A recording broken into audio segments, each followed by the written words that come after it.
Now, let's take you live to Kumasi, where the Ghana Bar Association is holding its annual bar conference. It started yesterday and will be on till the 13th of September. And this year's theme focuses on the importance of a peaceful, fair, and transparent elections. The Asante Otumfuo Osei II, President Akufo-Addo, the Chief Justice Gertrude Torkornoo, and Attorney General Godfrey Yeboah-Dame will be addressing the conference. And there's also a platform for the bar to select new leadership. And it's happening now. Let's cross over.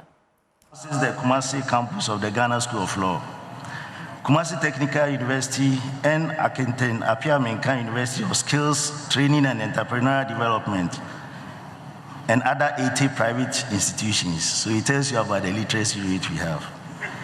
The region also has the highest number of senior high schools, with Osei Chichie Secondary School, KES, being the first to be established in July 1973. Which was formerly known as the Ashanti Collegiate by J.T. Robert. Undoubtedly, the best and most popular senior high school. That's my alma mater, and that is also where His Majesty himself comes from. Mr. Boafo, I didn't mention Prempeh because it's a college. In the year 2015, the National Conference was held in this same venue, and members had a memorable event. We are promising to make this year a better one. And it started yesterday. We welcomed you. Ashanti region has, over the years, played and continues to play a significant role in the socio-cultural and economic development of our dear nation.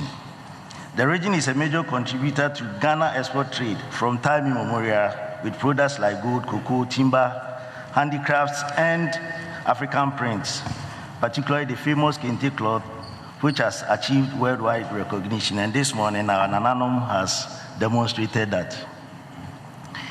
It is indeed the home of unadulterated culture and the cultural hub of the nation. Ghana's rich cultural heritage is best depicted in the region. It is said that His Royal Majesty Otumfuo Osei II Asantehene alone is a whole cultural phenomenon and tourism industry. And only last weekend, we saw what happened in Cape Coast. It was something that you cannot belittle. The city has almost achieved a cosmopolitan status and a transit point for various visitors. And I dare say that the region has also become a universe, because we have some countries within the region, and I can mention a few. In Atunsu, we have Atunsu, Kuwait. If you go to Brokrom, we have Brokrom, South Africa. And at Bremen, we have Bremen, New York, just to mention a few. The city commands an appreciable nightlife with popular Bantama High Street, Kroof Room, Amekum, Asafo, Patasi High Street, where you can enjoy the life that you can enjoy yourself with the lives never go out. I don't want to mention that political name. So, local dishes, notably fufu with assorted soup with popular abunobunu, are available in the city and its environment in their natural taste and flavor. Your comfort as our guest in the evenings is assured. During this conference, you will do everything possible to make your stay safe and enjoyable and very secure. While in the region, please take advantage to visit the Manshia Palace Museum to see for yourself the return of the 32 items, crown jewels, that's the Asante gold artifacts that were looted by the British. Center for National Culture, the Lake Bosumtwe, Kwabre, Triangular, Ehwa Craft Village, Ntonso, the Nkrabonwe, Kente Towns, the KJTR Market. We have KJTR Dubai. And those who did not benefit of flying to the city, we now have our Prempeh, the first international airport. And very soon we believe that the sea will come and we have our harbor.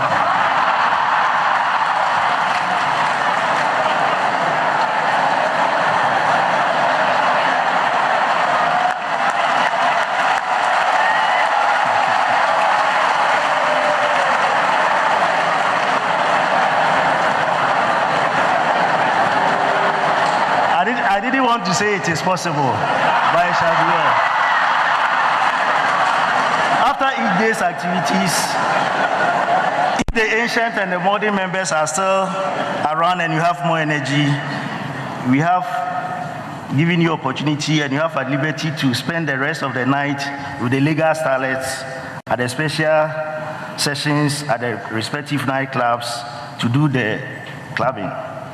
Please do experience the warm hospitality and the friendliness of the enterprising people of the home of Asante Kingdom. Yamama Kwaba.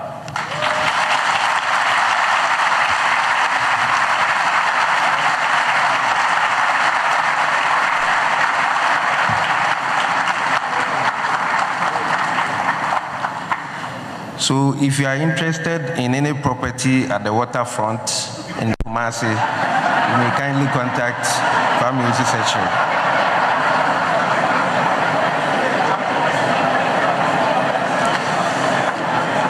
Okay, thank you, Kwame. May I now respectfully and humbly invite the Ashanti Regional Minister, Honorable Simon Osei-Mensah, to give us his address. Shall we welcome him, please?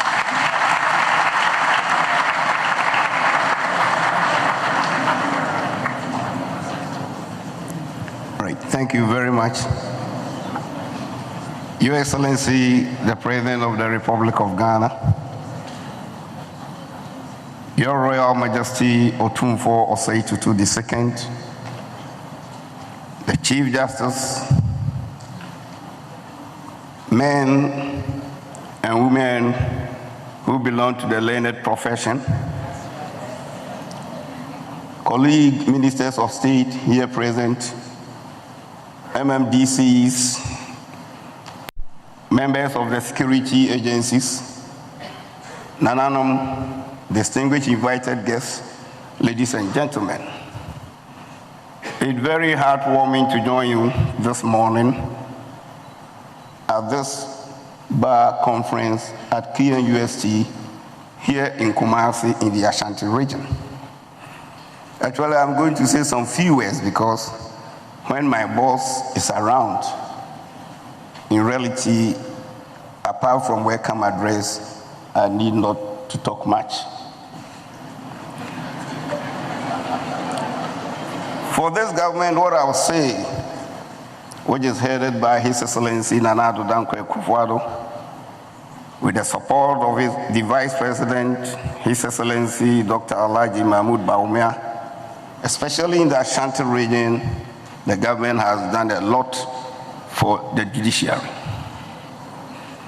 especially in terms of infrastructure, that is accommodation, and court buildings. Now, fortunately for me, I have the President and His Excellency and the Royal Majesty here to confirm what I'm going to say. Both of them cut the sword for the construction of the Appeals Court Judges Residential Complex, which has modern accommodation of 20 separate units with a tennis court, swimming pool, and a place where they can relax during the night and when they are free. Besides the Appeals Court Judges Residential Complex, this government, led by His Excellency Nana Addo Dankwa Akufo-Addo, has constructed 24 court buildings fully finished in the Ashanti region alone. Additionally, he is constructed, apart from the Appeals Court Residential Complex, 22 accommodation buildings for the judiciary, all fully finished. I'm not surprised with the performance of the President when it comes to the area of the judicial service. First, because he himself is a lawyer, and he is a pure Democrat who understands and appreciates the foundation of the basis of democratic practices. In no doubt, democracy, we have the foundation as the rule of law. And you cannot have proper rule of law without having a very firm, well-resourced, motivated judicial system. And as a president who knows exactly what he's doing in a democratic country, has done all his best to provide the needed infrastructure for the judiciary. Across the country, he's constructed more than 100 court buildings. Mr. President, let me take this opportunity to express my appreciation to you and Otumfuo, because in most of these infrastructure development, either both of you or one of you is there to cut the sword or do the commissioning. Ashanti region is grateful to you.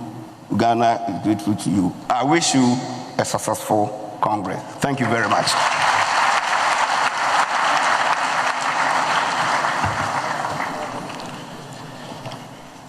Thank you, Honorable Regional Minister. May I now humbly invite the Honorable Attorney General and Minister of Justice, Mr. Godfred Yebu-Adame, to give us his address. Shall we please welcome him?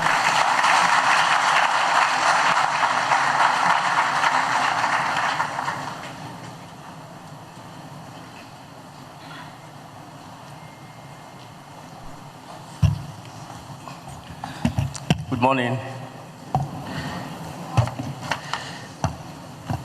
Excellency, the President of the Republic, Nadu Dankwa Akufo-Addo, the 16th occupant of the Golden Stool, the Asantehene Otumfuo Osei-Dutu II, Nanano, eminent clergy, the leadership of the Chief Justice, Mrs. Gertrude Araba Esaba Saki-Tokunu, Justice of the Supreme Court of Ghana, retired in an active service. I can see His Lordship Justice Gache, Justice of the Superior Court of Judicature, also retired in an active service. I can see His Lordship Justice Kusiapia. Honorable Ministers of State, Honorable Ashanti Regional Minister, Deputy Attorney General Afretua Yeboah, Deputy Attorney General Ms. Dana Asunaba Dapa, former Attorney General, I recognize the unmistakable presence of Mr. Joe Gatti, the President of the Ghana Bar Association, members of the Bar Council, President of the Ashanti Regional Bar, members of the Bar, distinguished ladies and gentlemen. Indeed, it's always a delight to be at the annual conference of the Ghana Bar Association, and it's even more exciting to be here in Kumasi, the capital of the Ashanti region. And I must acknowledge our big fortune in having the attendance of this event by the Otikokoso, the Asantehene Otumfuo Osei-Dutu II.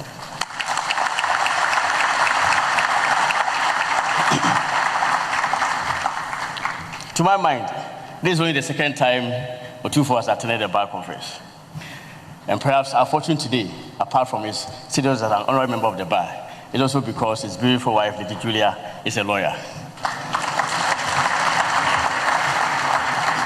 The Otumfuo indeed calls me Meba to rate my son.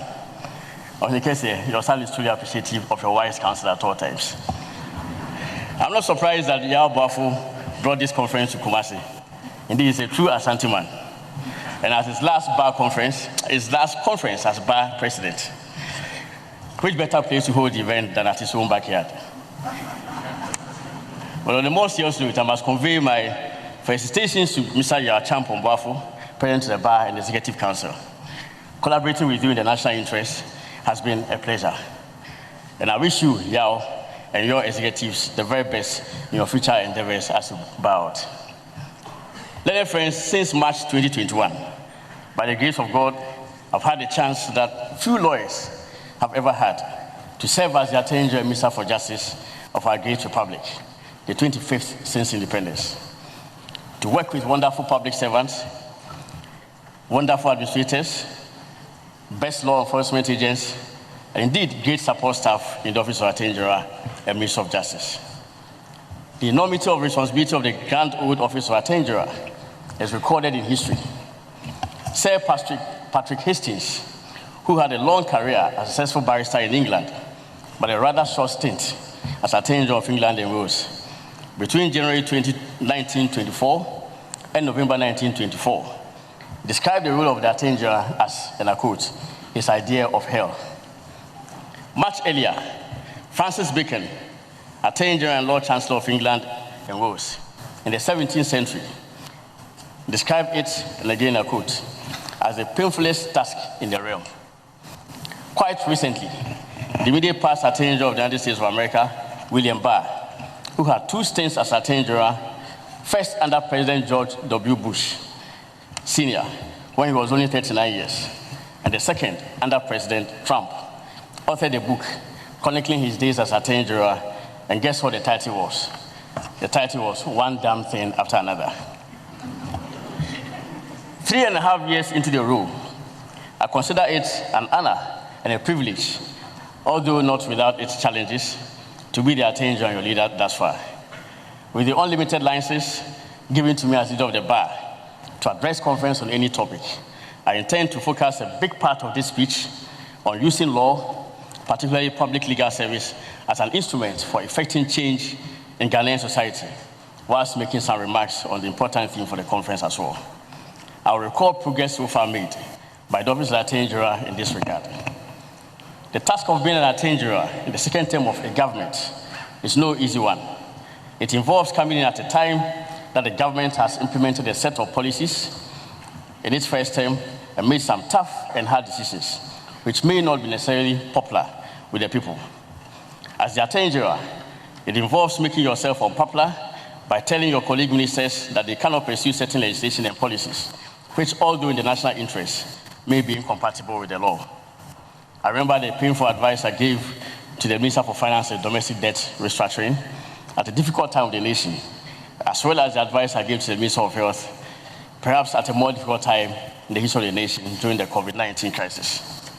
In our peculiar political environment, it also involves pitching yourself as a sworn enemy of your political adversaries through decisions you make that they may consider as impinging on their political fortunes, particularly in terms of prosecution and defense of civil actions against the government.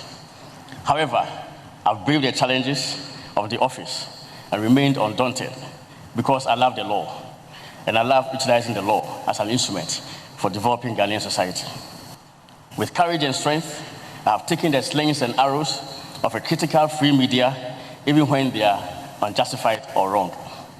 I'm strong in my conviction that there is no other institution that has affected and has the authority and the jurisdiction to affect so many components of justice in this country than the Office of the Attorney General and Minister of Justice.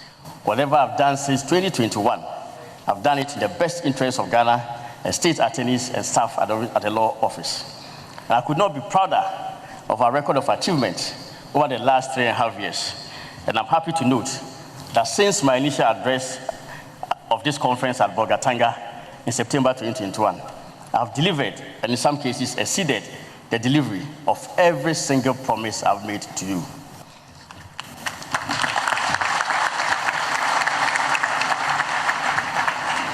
Three years ago, when I stood before you at Bolgatanga, and I undertook to build a formidable civil litigation team capable of zealously protecting the interests of the state in litigation, just as private legal practitioners do for their clients. The civil division, with the leadership of my humble self and my able deputies, has lived up to this challenge and done so much to protect our taxpayers' pockets in litigation in a way that staggers the imagination. Through an unwavering commitment to justice and the protection of the interests of the state, the Office of the Attorney General has succeeded in saving the state many billions of United States dollars, being the equivalent of over 15 trillion Ghana cedis in numerous civil litigations in Ghana and in various international fora since I assumed office. the era of unwarranted, dubious, and scandalous judgment debt against the state, I can say, without any fear of equivocation, are clearly a thing of the past. There has not been a time that the state has been more exposed to international litigation than the era in which we live. Industrialization, the expansion of the Ghanaian economy, and increase in investment have enhanced the risk of the nation in dealing with challenges filed on the international stage in respect of disputes arising from the state's relations with corporations and multinationals. The state has had to litigate in the domestic court of Norway, from the Oslo District Court all the way to that country's Supreme Court.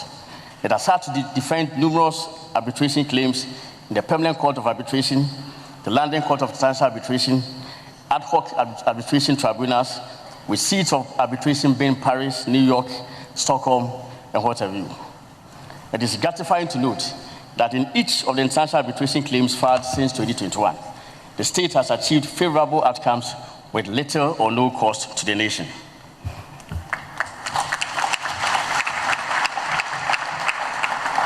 We have protected state properties, preserved the nation's rights, and fought off claims for billions of United States dollars against the state, even in situations where a particular decision of a minister is impugned by an international tribunal. The most remarkable feature of this involvement is that a sizable amount of this litigation is conducted by personnel of the Office of the Attorney General, led by the Attorney General himself and his deputies. Such is the strength of the capacity of the office that now memorials, pleading, security submissions filed by the office compares favorably with those filed by any lawyer on the international stage. And we defend these claims in the face of the severe constraints of challenges which have always characterized working in the Office of the Attorney General when representing the state in these actions. And indeed, I must state that I'm aware that some hired advocates for these unsuccessful claimants against the state and self-styled social commentators masquerading as civil society and expert in all subjects, except perhaps the creation of man, hastily take to social media to denigrate the effort of the state in defending such gargantuan claims, and in fact, distort the effect of awards and judgments in favor of the state. I can only say in reply that there ought to be a modicum of patriotism. Ironically, these same people are quick to trumpet adverse awards given against Ghana in the past, obviously basking in the joy of such situations. Can they just pause for a moment to reflect on what would have happened to the Ghanaian economy if even a fraction of these claims for billions of US dollars and trillions of Ghana cedis has succeeded? In the area of prosecution, the Prosecutions Division has ably lived up to its constitutional duty of being the prosecutor of all crimes in the country.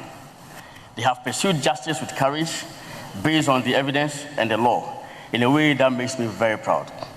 Even though prosecution of so-called high-profile economic crime is often thwarted by unjustified delays occasioned by the filing of unnecessary applications and frivolous interlocutory appeals.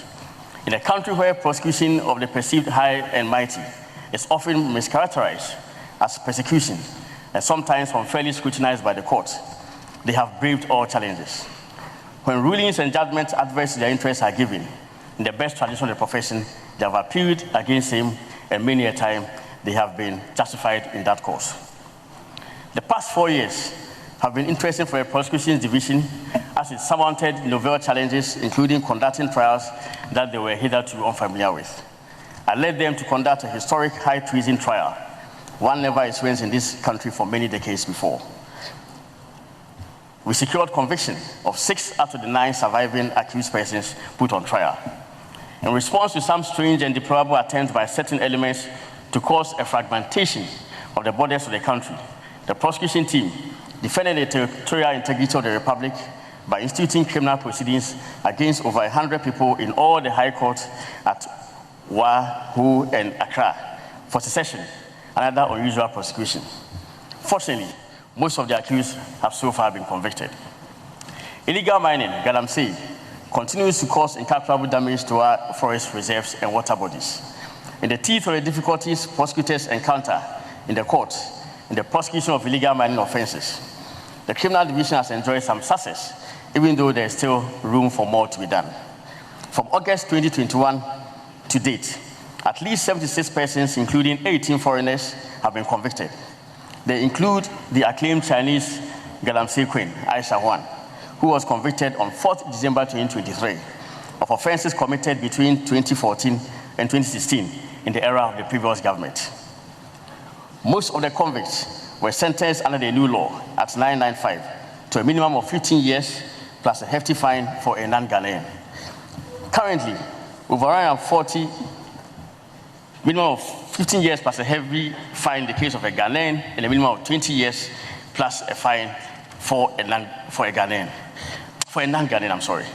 Currently, over 140 cases of illegal mining involving over 850 accused persons are being prosecuted in courts in the Western, Eastern, Ashanti, Greater, and Upper East regions of Ghana.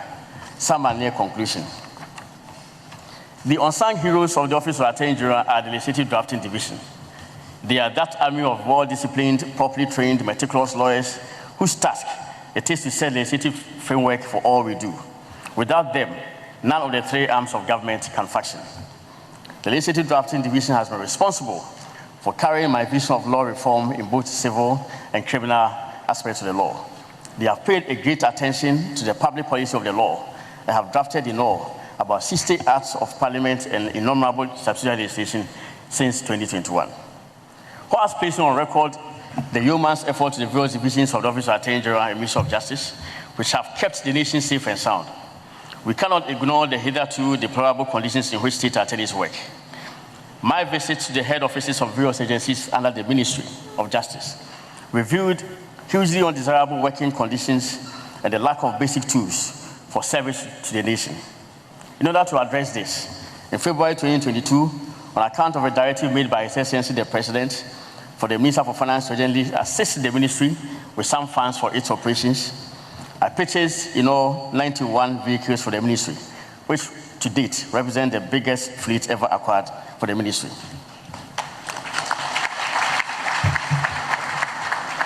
Thus, the Legal Aid Commission, which previously had only 6 vehicles, received 13 more. The Economic and Organized Crimes Office added 13 vehicles to their fleet. The Council for Law Reporting, which had only 2 vehicles, received 4 more. The Law Reform Commission, which had only 1 vehicle, acquired in 1996, received 2.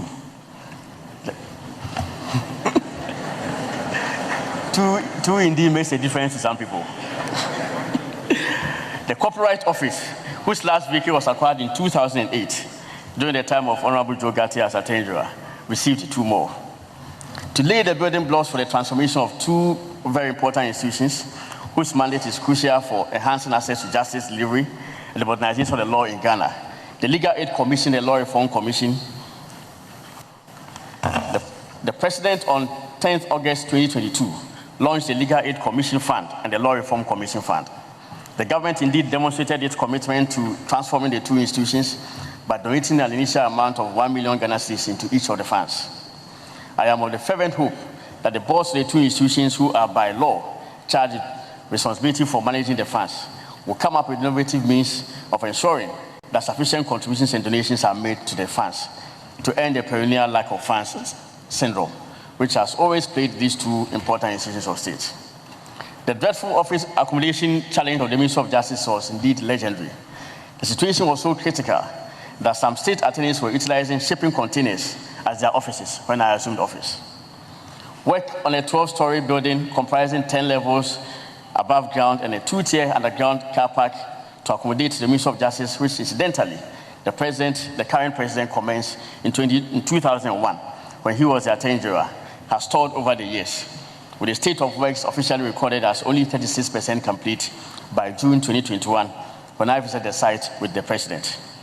Through the necessary commitment of resources and diligent supervision, I'm happy to state that by the grace of God, the 12-story edifice named the Law House, the new head office of Attorney General, Ministry of Justice, has been completed and was duly commissioned on 10th June 2024.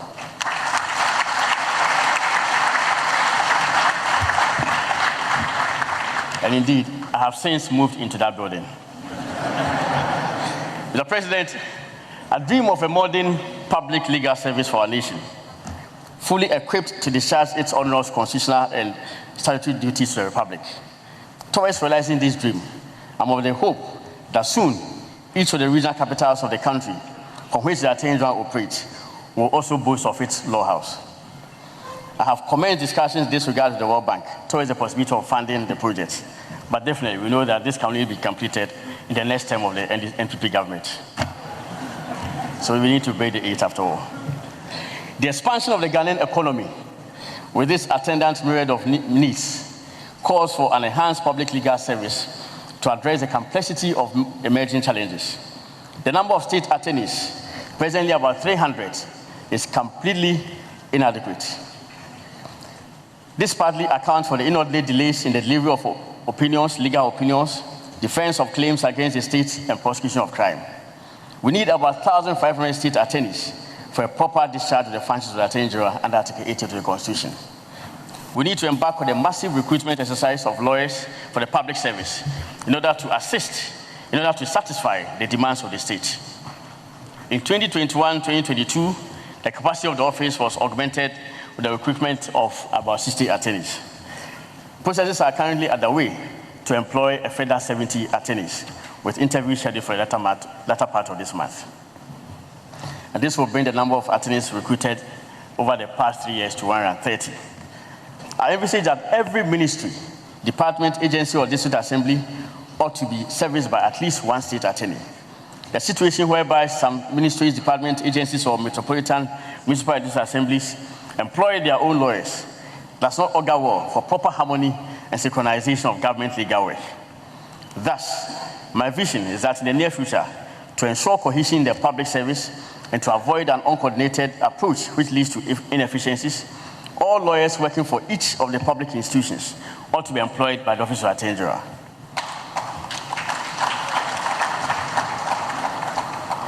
In the meantime, pending the firm institution of such a policy, I have planned a conference of all lawyers working in the public service, whether they are state attorneys or not, for some time in October.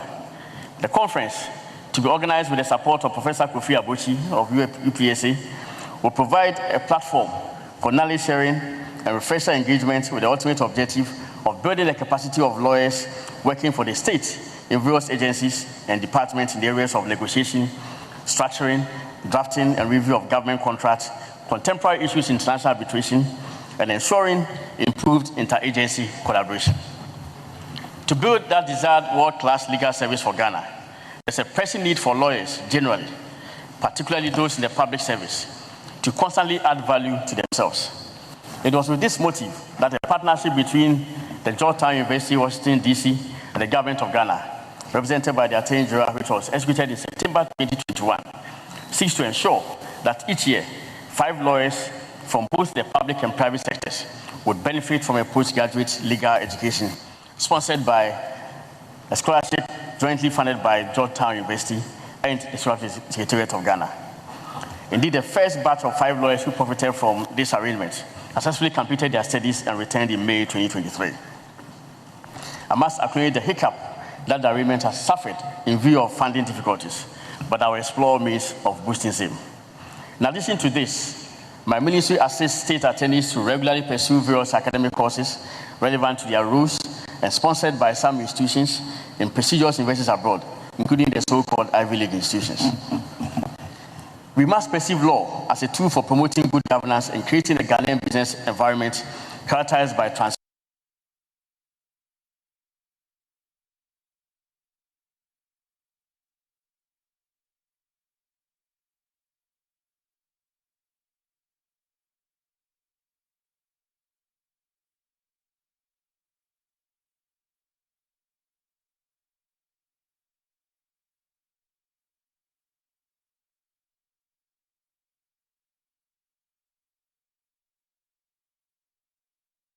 of the Republic and his cabinet, as well as the Parliament of Ghana, and introducing some far-reaching reforms.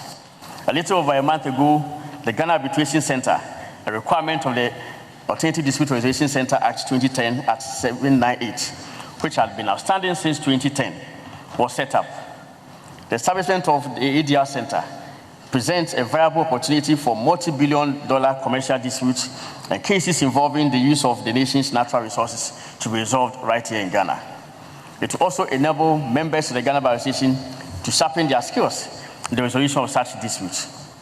Taking account of Ghana's strong democratic credentials, the ADR Center should propel Ghana into an arbitration hub in Africa, particularly West Africa. Further reform of the arbitration environment in Ghana is needed. In this regard, again, I have the firm instructions of the President to take steps to ensure that most international arbitrations involving Ghana take place right here in Ghana and are regulated by Ghanaian law.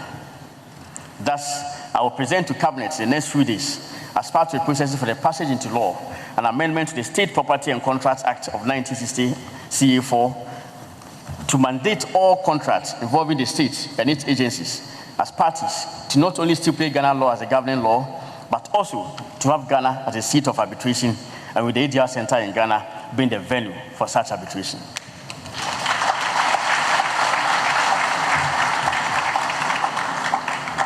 With this amendment, the practice whereby the state and Ghanaian lawyers travel to various jurisdictions, Paris, New York, Singapore, and London, etc., for the conduct of arbitration, although enjoyable for the lawyers, will come to an end. An important piece of legislation introduced recently, which seeks to reduce unnecessary costs to the taxpayer, is the Contracts Amendment Act 2023 at 1114, by which public officers are prohibited from entering into a contract on behalf of the state in which the rate of interest is stipulated as commercial interest. By Act 1114, it is expected that contracts with high rates of interest, especially compound interest, which results in huge judgment debts and financial loss to the state, as occurred in the NDK Financial Services Limited against the Attenjura matter a few years ago, will be avoided. The criminal landscape of our country also witnessed some reform by an effort to ease congestion in the courts and prisons through the passage of the Criminal and Other Offences Procedure Amendment Act 2022 at 1079, which formally introduced plea bargaining into the criminal jurisprudence of the country. Without a doubt, the most far-reaching reform of criminal law practice in this country will be achieved when the law that will enhance the speed of adjudication of criminal cases and will address the problems associated with the jury system is enacted. I therefore call on Parliament to, as a matter of urgency, pass the Criminal and Other Offences Procedure Amendment Bill, sponsored by the Office of Attenjura, the Minister of Justice, which are laid in Parliament on 14th March 2024. Our criminal practice continues to be steeped in the very old and traditional ways of doing things, known to the common law tradition, even where the masters of the tradition have long reformed. For instance, in Britain and the United States, interlocutory appeals in criminal practice are significantly controlled and virtually eliminated. Further, not every verdict in criminal trials is appealable all the way to the highest court. Whilst mindful of the constitutional imperatives in our legal system, the bill seeks to place due restrictions on interlocutory appeals by postponing the filing of same to only after determination by the trial court of what we call the submission of no case. Scrapping of trials on indictment, especially where the offense, except where the offense is punishable by death or life imprisonment. Providing for examination of witnesses by video conferencing, adoption of proceedings in criminal matters, day-to-day trial of all criminal cases, except where the same is impracticable, and reform of the jury system to reduce the list of exemptions from jury service and the composition of the jury. My office is also in the process of preparing a new legal profession bill as part of measures to comprehensively and in a more sustainable way address, among other things, issues relating to access to legal education, rules on call to the bar, and regulation of professional conduct. I'm, however, happy to note that in the past 4 years, we have recorded the highest admission of persons to study the law and the biggest call to the bar of persons in the nation's history. In all, over 3,000 persons have so far been called to the bar since 2021.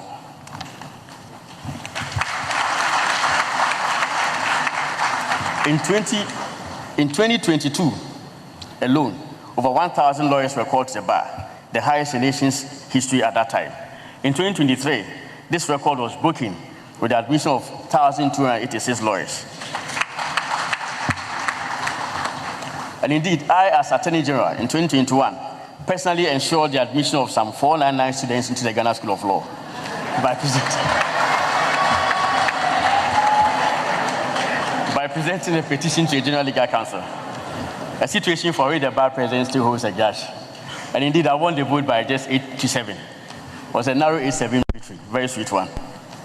It is correct to say that indeed, for many of the junior lawyers in this room, your presence has been made possible by the positive decisions to broaden access to the legal profession by the Confer administration.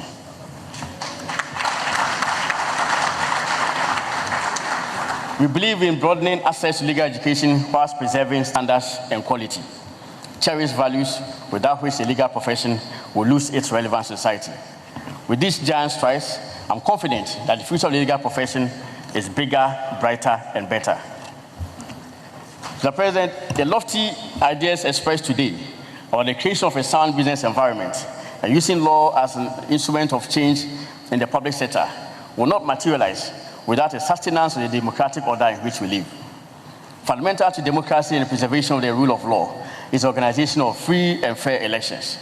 The centrality of elections to democracy, and by necessary implication the rule of law, implies that irrespective of the circumstances in which Ghana finds itself, the Electoral Commission must live up to its constitutional mandate of providing the mechanism for the citizenry to express themselves through the conduct of credible and fair elections. The indispensability of democracy as a tool for good governance has been expressed many times in history.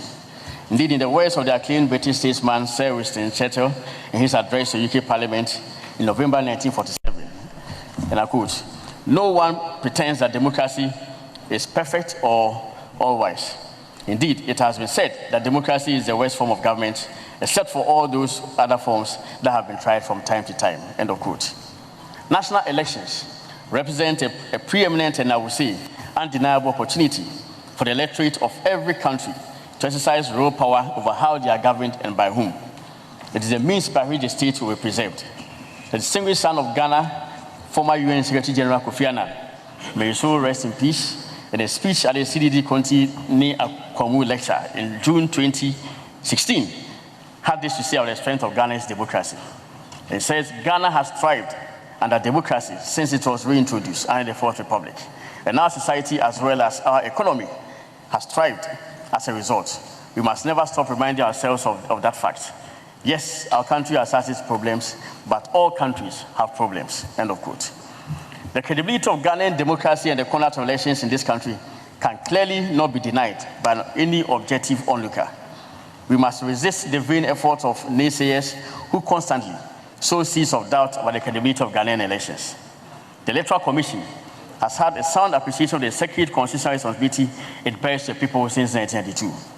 Remarkably, it remained unshaken in its quest even in the teeth of COVID-19 and rose to the occasion in 2020 in delivering an internationally affirmed, free, fair, and perhaps the most transparent elections since the inception of the Constitution in 1992.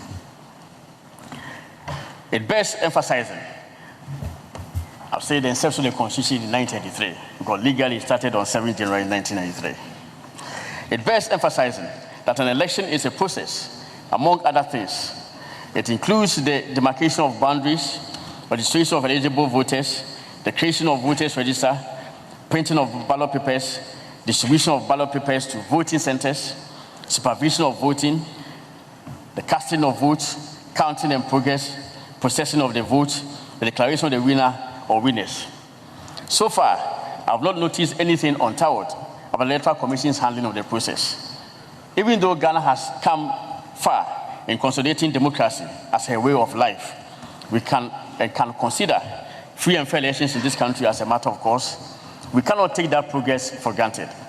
For this reason, we continue to talk about these things as a way of entrenching those undoubted values we hold dear and warding off potential wreckers of the peace of the nation. We must steadfastly resist the dishonorable deeds of those who, without cause, sow seeds of doubt in the ability of the Electoral Commission to organize a credible election. We must deplore, jettison, and without any reservation, reject rhetoric which fans the flames of conflict. Freedom is not free, and it is up to us here and now to ensure that the gains and triumphs of the past remain intact for generations of Ghanaians unborn. We have come a long way in our struggle to build a Ghanaian society founded on the ideals in the preamble to the Constitution. However, we still have a long way to go. Respectfully, a discussion of these matters without an encouragement to the rule of law, or the rule of the law, will be incomplete. The political architecture of the current Republic of Ghana is indeed a creation of the law.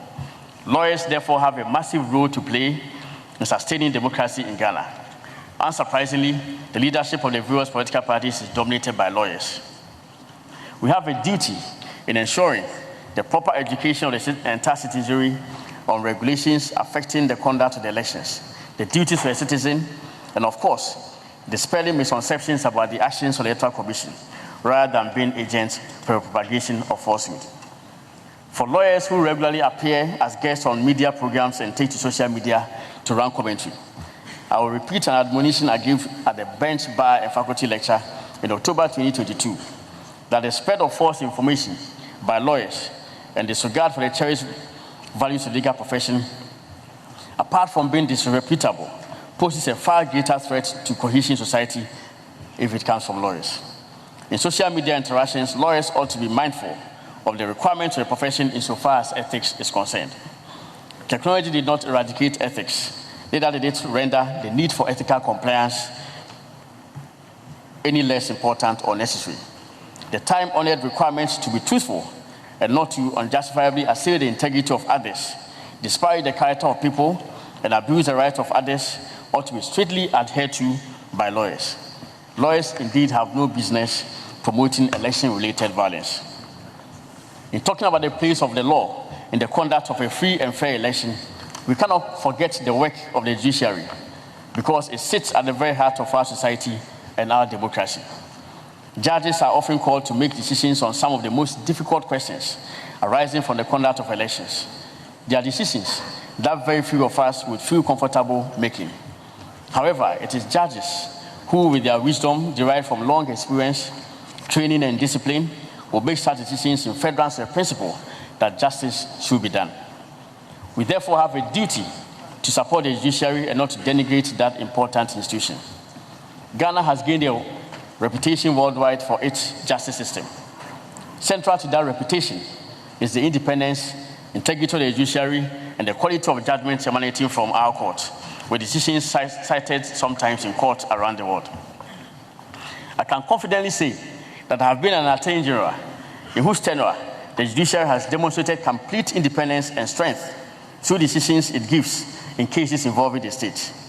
In both civil and criminal jurisdictions, my office has had many victories, but we have also experienced a few adverse ones. Examples are decisions of the Supreme Court in the removal of the former Auditor General, the Domlevo matter, the imposition of restrictions in the COVID-19 case, and then, of course, the decision given in the Narcotics Control Commission matter. In a few situations where I consider the decision patently wrong and perverse to our legal system, I have resorted to processes for a correction of same through review or an appellate procedure. Judges must also understand that they are not enemies of the people, or indeed of the government. The role of a judge is not only to restrain abuse of power, but also uphold the work of government when it acts within its powers or is on the right path. Our judiciary must embrace the concept of open justice by publishing and explaining decisions, and by allowing access to the court in person and through broadcast in very important matters. It is for this reason that I'm proud to state that as Attorney General, I've led in this quest of ensuring open justice in Ghana as a way of dispelling misconceptions, misinterpretations, and misinterpretations of court decisions by making a formal application, and indeed 2 formal applications to the Chief Justice for live broadcast of particular court proceedings of overwhelming public interest. In point of fact, the first time there was live broadcast of proceedings in court in a case other than a presidential election petition was this year, pursuant to my application, and it happened with the kind cooperation of the Chief Justice, Sakitokunu. And it is worthy to note that the United States Supreme Court does not even allow complete live broadcast of proceedings. We must therefore appreciate our progress in this regard. As I resume my seat, and I think at this time it's also appropriate, it is appropriate to wish Her Ladyship the Chief Justice a happy birthday in advance. A happy 62nd birthday in advance. I'm aware she's going to Malaysia. The roses will come in Malaysia. As I resume my seat, I must emphasize the need for a strong bar as a partner for nation building. A fragmented bar is not in the interest of the bar itself. Neither is it for society. We must have one strong bar association. We must make the processes for physical participation of all lawyers in the annual bar conference flexible. I'm aware that some lawyers attempted to register a week or two ago, but were not permitted to do so. They thus cannot vote or make their voices heard in important decisions. This situation cannot be right. We are still a small family. Our processes must be such as to encourage participation of all. Else, a time will come when lawyers will find it cumbersome or tedious attending the bar conference and participating in important.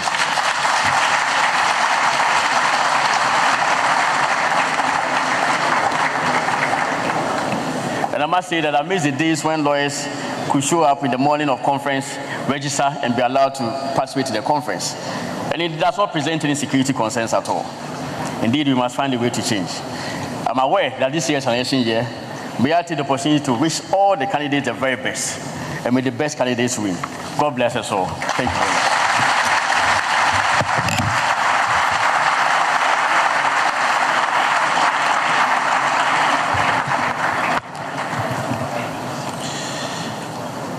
Thank you, Honorable Attorney General. May I humbly and respectfully invite Her Ladyship Justice Gertrude Saki Tokono, the Chief Justice of the Republic, to address us and open the conference.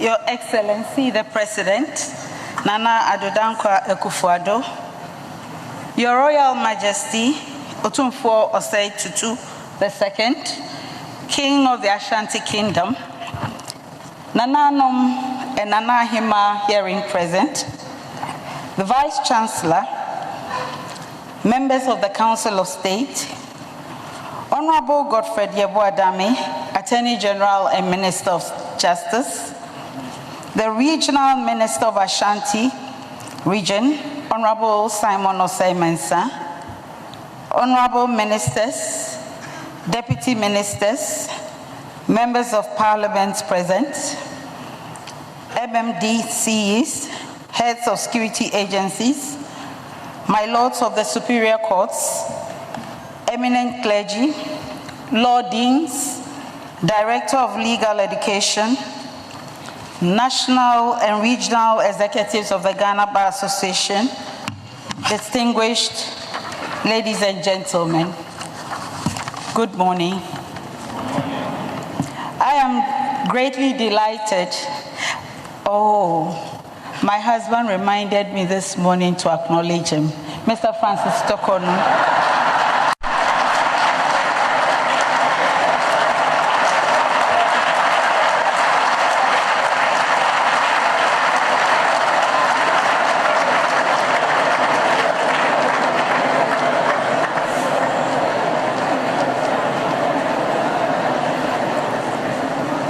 Mr. Francis Tokono, fourth gentleman, good morning.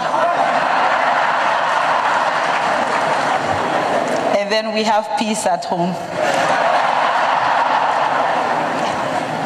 I am greatly delighted to join you this morning to open the annual conference of the Ghana Bar Association.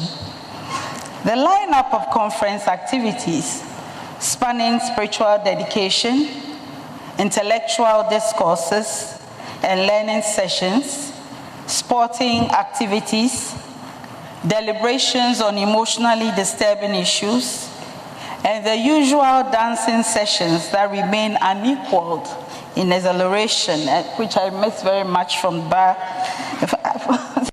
conferences, reflects the buoyant strength of the Ghana Bar. Clearly, the Ghana Bar Association continues to grow from strength to strength. To the executive, thank you for keeping the torch of excellence high. The 2023-2024 legal year was a mountaintop experience for me, following the passage of the responsibility of Chief Justice to me in June 2023. Assuredly, God has been with me through this first year in office. I have experienced the grace of good health, sound mind, and the cooperation of the executive, the legislature, the judiciary, the bar, and the good people of Ghana. I am extremely grateful and can only say it in what must be two of the most impactful yet simplest words known to human vocabulary. Thank you.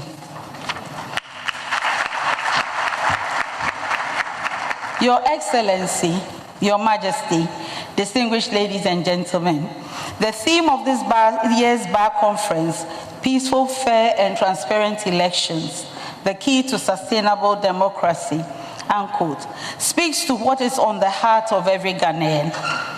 The electoral process is a legal process. It is conducted in accordance with a statutory framework. Equally, there are settled legal norms for determining any disputes arising therefrom. This requires that stakeholders come to the electoral process with full recognition and appreciation of the legal regimes surrounding it. Who qualifies to stand as a candidate? What makes a vote valid or invalid? Which court has appropriate jurisdiction to settle an originating petition or application invoking the supervisory jurisdiction of the court? What is the proper procedure for commencing all types of claims?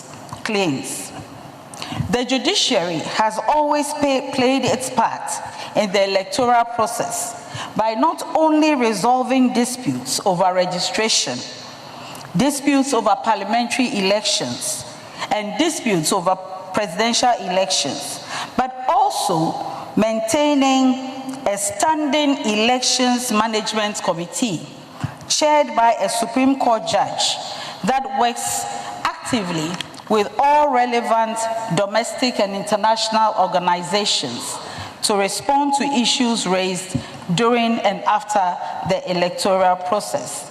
Now I'd like us to acknowledge His Lordship Justice Bafuboni, who is the current chair of the ECM. In every election cycle, commencing with the opening of registration, this committee tours the country, training and overseeing the work of judges, adjudicating related disputes. Since 2008, the judiciary has also produced a compendium of relevant statutes and case law as a guide for stakeholders.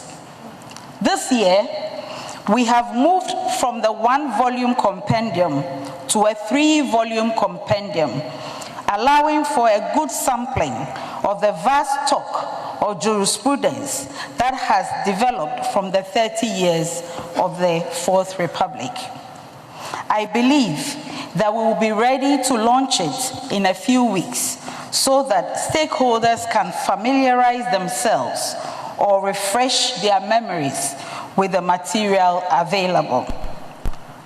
In addition, the Rules of Court Committee has worked on amendments to the High Court Civil Procedure Rules CI 47/2004 to introduce dedicated rules on the resolution of parliamentary elections. It was noted in previous election cycles that the absence of a dedicated time frame for resolution of parliamentary election disputes and the subjecting of such disputes to the regular procedural rules of court led to horrendous abuse of the adjudicatory process. These amendments seek to address this phenomenon and introduce further measures for expedited hearings, such as electronic service of court processes.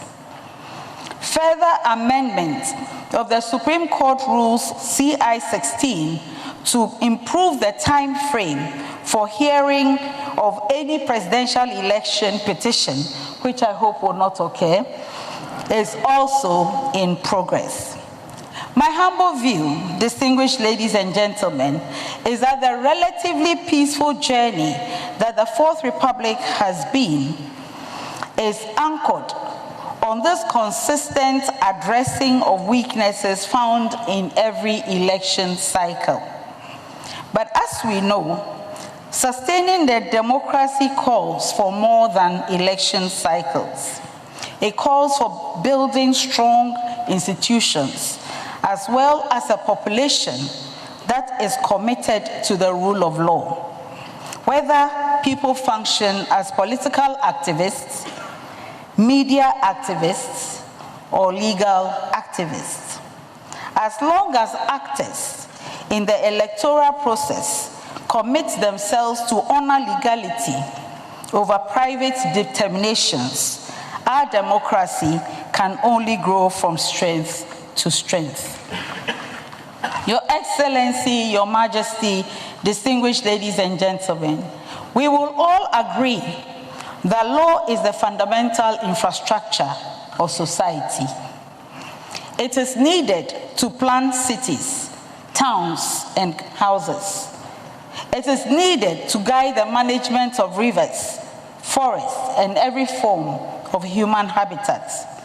It is needed to determine and define governance structures for society, whether as arms of government, institutional, corporate, or traditional governance.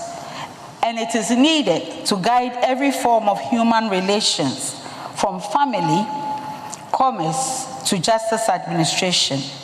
To quote Roscoe Pound, justice is always according to law. Soon after I took office, therefore, I crafted a vision statement to guide my leadership journey as Chief Justice and to enable all stakeholders to work with me towards defined goals. On 8th April 2024, I presented this vision statement at the Leading Justice Conference. LEAD is an acronym for law, ethics, assets, digitalization, and due process. My expectation is that when we, as lawyers, judges, law faculties, Nananom, and all stakeholders in justice administration work together to increase the culture of legality, ethical conduct, and development of critical infrastructure, such as digital tools for the mandate entrusted in justice delivery, we shall achieve the efficiency and just outcomes that the nation deserves. Although all personnel that support the justice delivery function of the judiciary are experts in different fields, more than 99% of our supporting directorates, officers, and staff do not have the requisite training on consideration of what affects legality, due process, and validity of court processes and proceedings. So it is with the supporting staff of law offices and legal departments of other institutions. It is from this perspective that apart from resolutely leading the development of manuals, guides, and directions for court processes and proceedings, I also set the Judicial Training Institute the task of producing curriculum for paralegal training of all judicial service staff. The first batch of this material is ready for use, and we are preparing more faculty members to assist in delivering consistent training for all our 7,000 plus staff. I am excitedly looking forward to staff of judicial service becoming properly trained paralegal secretaries, paralegal accounting personnel, and registrars who are equipped as judicial officers, as is the norm in many jurisdictions. I also note other private paralegal training initiatives and the paralegal program at the Legal Aid Commission and with the Ghana Prison Service to expedite processing of representation for persons unfortunate to find themselves within the grips of the criminal justice system.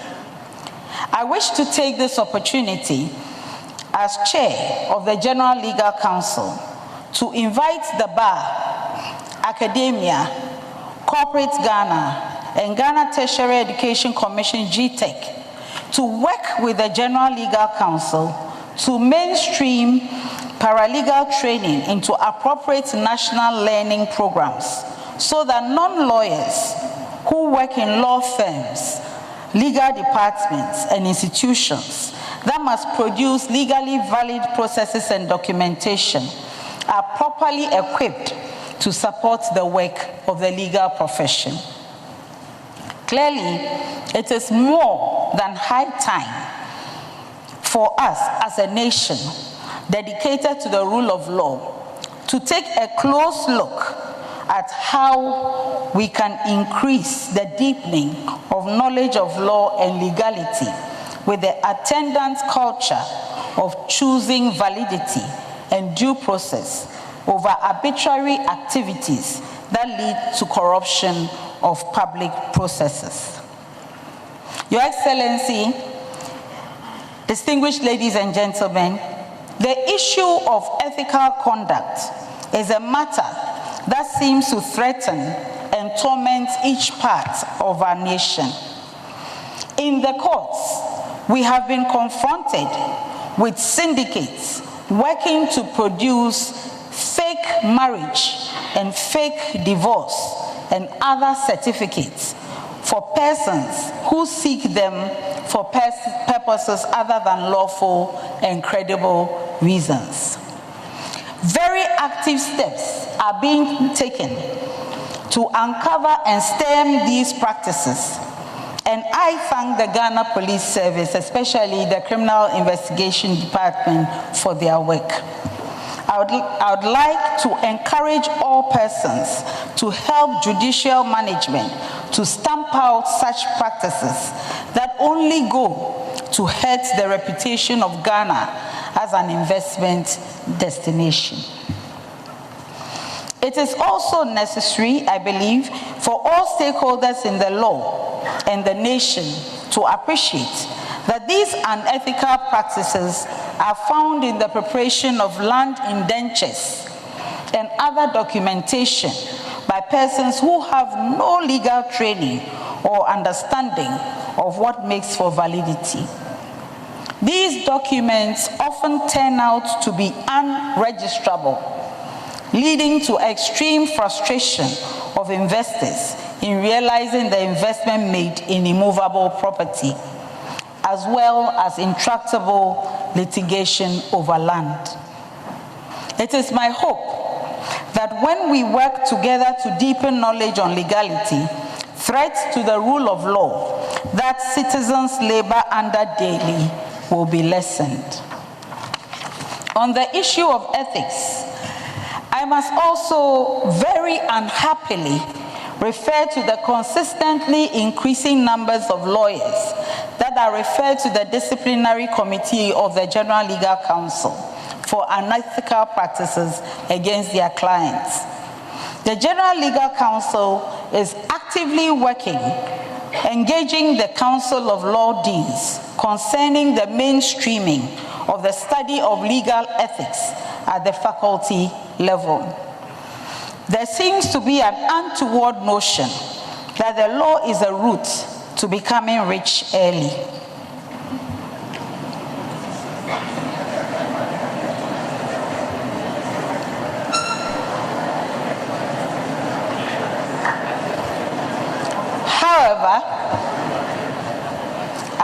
officers and guardians of law, I implore lawyers to appreciate their sacred role and reduce the treatment of the law only as an avenue for wealth creation.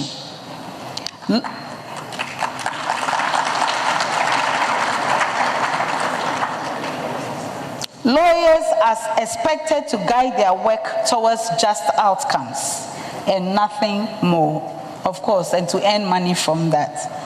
But it's not the other way around.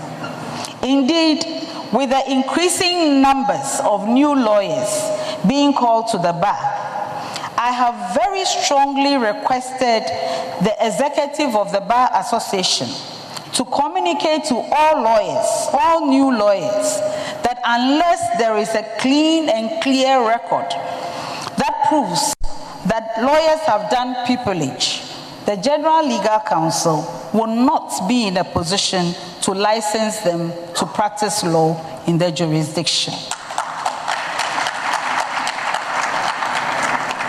So will it be with all conditions required for renewing practicing licenses.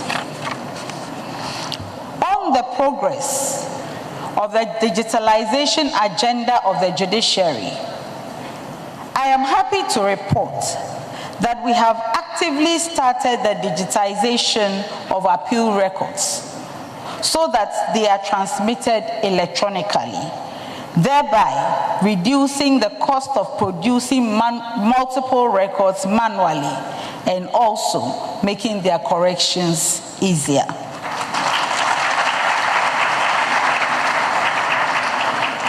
We have also started the process of delivering to the nation a paperless Supreme Court and Court of Appeal registry. It is my ardent prayer that by the time I stand before you next year, God giving us all life, this process would have reached completion.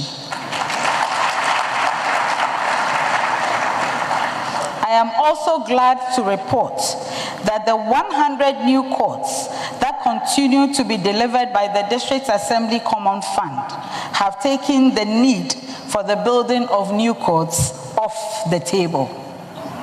Your Excellency, your government has achieved this feat. We don't need any more courts.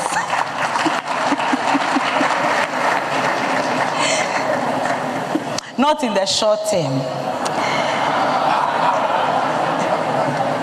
Still, many courts continue to reflect inordinately high case loads.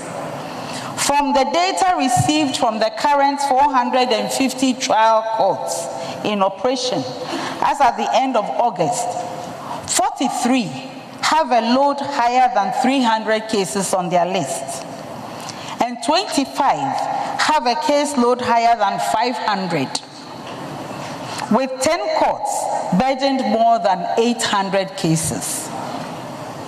Some more than 1,000 cases being handled by one judge. This is not healthy for the judges and all stakeholders in the adjudication process. The response of judicial management is not to seek the building of new courtrooms to solve these anomalies, but to rationalize the use of existing courtrooms to cater for areas with higher caseloads, to deploy more judges to assist with high caseloads, and to increase the use of virtual courts. This is what has led to the establishment of afternoon courts and Saturday courts. There are also as many as 63 courts with a caseload of fewer than 50 cases on their list.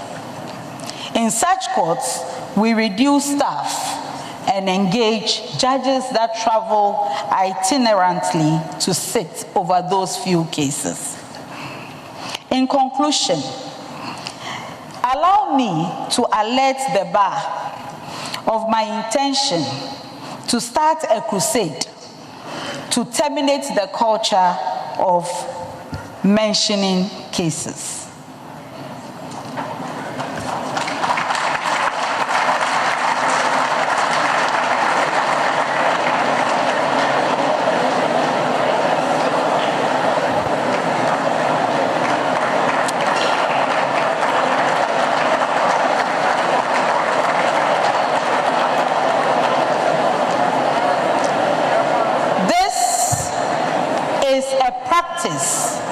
That hurts everyone involved.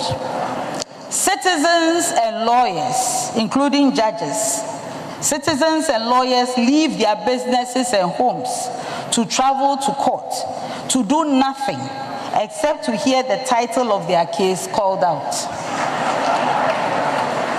With the introduction of witness statements, the period of courtroom work has been shortened, and all stakeholders in justice delivery are encouraged to use court time efficiently by fixing dates for hearing only after processes have been filed or expiration of the time statutorily provided for parties to file and serve needed processes. In those circumstances, if a party fails to adhere to the statutorily conferred time for responding with their own processes, courts will be encouraged to conduct hearings without them. My prayer is that the legal community will rally to give the nation effective court experiences so that the traumatizing history of adjournments is erased from the mind of the nation. I thank all stakeholders in the legal and justice sectors for their anticipated support as we get ready for the new legal year. I know that the tenure of the current national executive is up, and elections for new executives form part of the agenda for this conference. I must articulate my gratitude for the excellent support and cooperation that the current executive have given me this past year. Mr. President, you and your executive helped me to settle down strongly and quickly. It was a joy working with you, and I look forward to welcoming the new executive to the General Legal Council, the Judicial Council, and the Rules of Court Committee and other committees of these bodies. God bless you all, and may he make his face to shine upon the nation as we tackle the oncoming elections in a transparent manner that will sustain Ghana's democracy. On this note, I declare the 2024-2025 Annual General Conference of the Ghana Bar Association duly opened.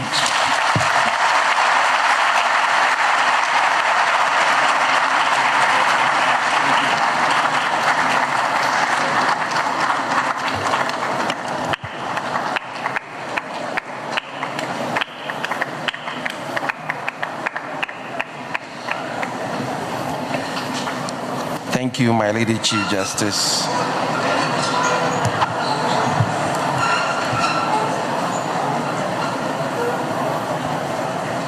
It is time to hear from the President of the Ghana Bar Association. So may I humbly now invite Mr. Yawe Champon Boafo to give us his address.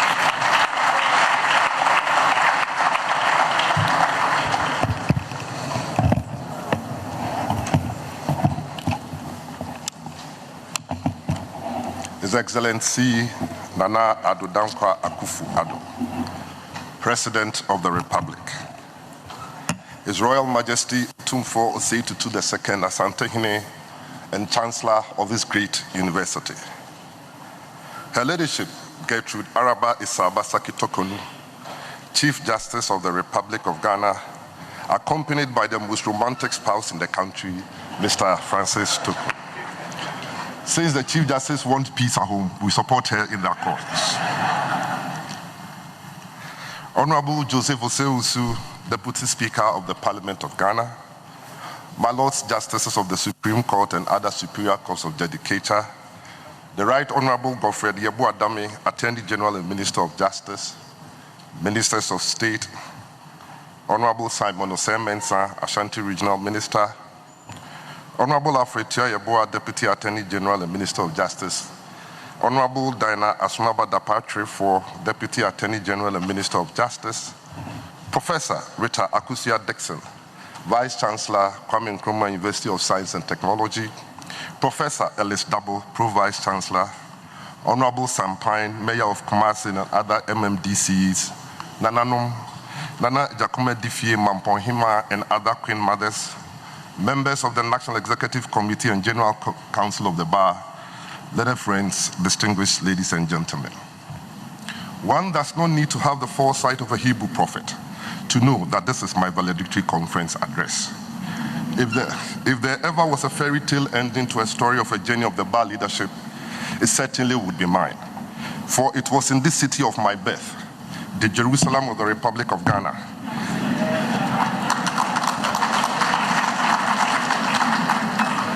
and at this same venue in September 2015, that I addressed conference for the first time in my capacity as Ashanti Regional President, and delivered a welcome address for conference that, without intending to sound boastful, is generally considered to be the best ever. The memories of that conference have lived with members who were present forever. Today, I deliver my final address to conference as National President in the same city and at the same venue. And I can only say thank you to the good Lord for how far He has brought me. Unfolding before your very eyes, my levels don't change. Let me take this earliest opportunity to say Akwaba, and warm welcome to all you distinguished guests and ladies and gentlemen to the beautiful city of Kumasi, the proud host city of this year's bar conference. And we know that by the time we say Nantiye, you forever remember this week. As far as welcomes are concerned, I must mention His Excellency the President of the Republic in a very special way. He was the first Attorney General under the Fourth Republic to attend the whole session of the Ghana Bar Association Conference. He was the first Attorney General to pay for state attorneys to attend conferences, a welcome practice which has persisted to this day. As Foreign Minister, he attended the opening ceremony of every bar conference. As his party's flag bearer, he again attended the opening ceremony of every bar conference. On assumption of the high office of President of the Republic, he has attended the opening ceremony of every bar conference, and today he makes his 8th appearance.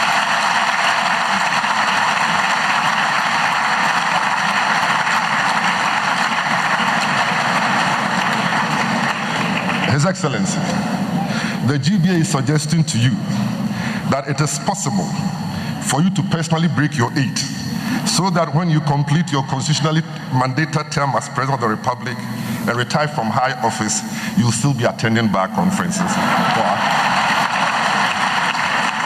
for as long as the good Lord allows you.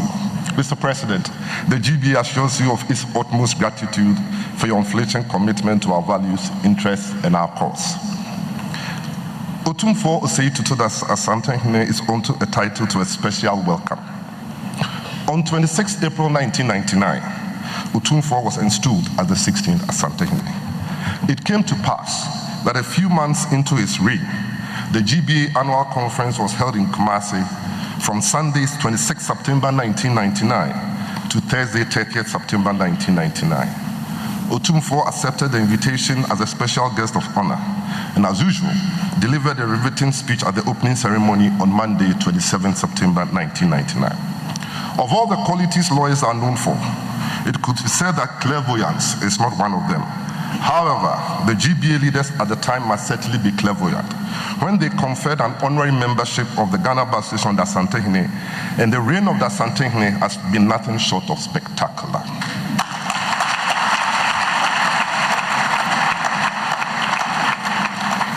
In 2008, the Asantehene honored the GBA and hosted a store black tie dinner at Meshia Palace.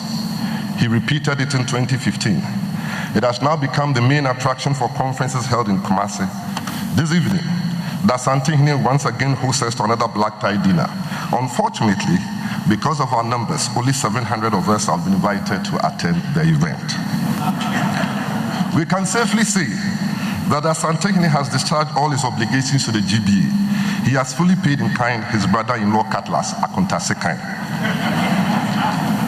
We deem it a blessing and very significant that in the Silver Jubilee year, that Santihine has found time to be us. That makes us special. That Santihine is definitely one of us. Utumfo Yedawase.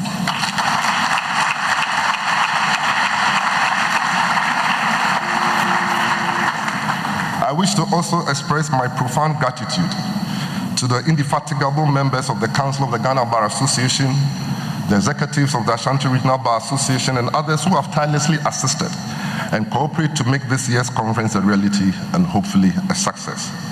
I also deem it fit and needful to specially acknowledge and thank the Vice Chancellor and Council of this great university for opening their doors to us and putting their facilities at our disposal at this conference. We are grateful. So, we are happy to be back to Kumasi. Our special gratitude goes to the traditional municipal authorities and indeed to the good people in Kumasi for hosting us. I've overheard a lot of residents say in my rounds, lawyer for Wukru. This should not be surprising, as there is no place in Ghana that has a history of the struggle for civil liberties than Kumasi. Amadou Baba, Mohamed Ladan, Bafwa Kutu, who are known to every student of constitutional law, were all residents of Ashanti Dintown.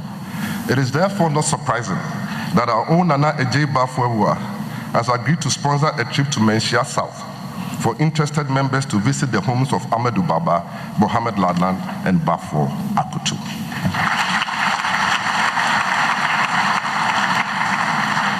This year's conference is on the theme, I remember mine, not the secretary forgot his. Peaceful, free, fair, and transparent elections, the key to sustainable democracy. Clap for me that I remembered master.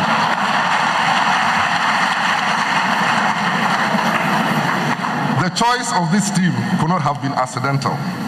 For a nation and its people that are preparing for another general elections in about 8 to 9 days from today, I believe that the theme of the conference is very appropriate and comes at an opportune time.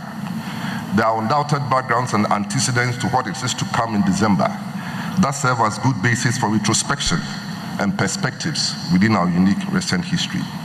Ghana last year celebrated 30 years of constitutional rule under the 1992 Constitution, with a precursor to that observation of 7 January as a public holiday since 2019. It is instructive to acknowledge that the 1992 Constitution is the 4th one in the history of Ghana since our independence in 1957. Since the inception of the 1922 Constitution, Ghana has gone on to enjoy undoubtedly its longest uninterrupted constitutional rule, surpassing the 6 years uninterrupted rule under the 1960 Republican Constitution.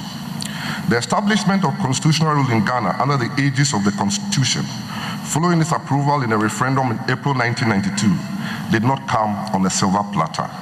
Its antecedents do not only reveal sacrifices and struggles by the citizenry and civil society organizations but were tumultuous, bloody, and despondent. Constitutional rule and democracy under the Constitution have guaranteed the right of Ghanaians to vote and be voted for under Article 42 of the Constitution. That has immeasurably and undoubtedly ensured an enhanced participatory democracy in Ghana in the last 3 decades. Ghana has so far had 8 different general elections since 1992, and 9th one is under 3 months away. It is not in doubt that the stakes are even higher, and that is expressed in some of the public commentaries of leading figures of the 2 main political parties in this country, some of which have been most inappropriate and irresponsible. These pronouncements have been met with the fitting criticisms and condemnation, and the justifications or attempted rationalization by their proponents and underlings have been unconvincing, to say the least. Inherent in those criticisms and commendations is a realization that such utterances and political rhetoric are incendiary that could stoke needless agitations, unrest, and conflicts that could ultimately destabilize our democratic gains and electoral processes. Our political leaders and their hirelings, who appear on campaign platforms and in the media, are called upon to be measured and circumspect in their utterances and actions so as not to hurt and jeopardize our peace, progress, and stability. The importance, utility, and opportunities of democratic rule, with all its incidents, including regular national elections under the Constitution, cannot be overemphasized. I am not saying all has been lofty and smooth sailing, but it has at least given Ghana some relative peace and political stability. We dare not take this for granted. Let us spare a moment to look around us, even in the sub-region. It is said that Ghana is an oasis of peace in a rather troubled and turbulent sub-region. Most of the countries in West Africa and around have tasted and have been involved in one form or the other of military adventurism in the last few years. For the fact that there has been uninterrupted and sustained political stability in the last 30 years without any military intervention or coup, showing democratic consolidation never seen in the history of Ghana post-independence, is a testament to the path of constitutional rule we have chosen as a people. Recently, a professor with a think tank in Accra posited rather disturbingly that Ghana's democracy is under threat if some stated concerns of the pending elections turn violent are not addressed. He had also alleged that the Ghana Armed Forces were ready to intervene should the elections in the country turn violent beyond the control of the Ghana Police Service. A rather swift rejoinder by the Ghana Armed Forces through his head of public relations, Brigadier General Adrikwashi, saying that the Ghana Armed Forces had no intention to stage a coup and would even prevent and resist any individual, group, or organization seeking to take over unlawfully the power of government, either acting alone or in collaboration with any security agency, was most reassuring and commendable. That statement from the Ghana Armed Forces was only consistent with the duty of all of us to respect and protect the 1992 Constitution for resolution of grievances by due process of the law, especially through court processes. A resort to violence has never been a veritable option in civilized democracies. We must all appreciate that an imperfect constitutional democracy that gives the opportunity to citizens to either periodically change governments or extend their mandate is a far better option than any form of military adventurism, where our lives and opportunities will be at the whims and caprices of some lawless few, throwback to our past days of shame. However, that should not also make us feel and act complacent. Despite our relative democratic gains and electoral successes since 1992, the obvious truth is that we pale in comparison to established democracies such as the USA and the UK. We should not act like the anecdotal young man who manages to travel to the USA or the UK and returns to Ghana with a fake English accent amidst delusions of grandeur.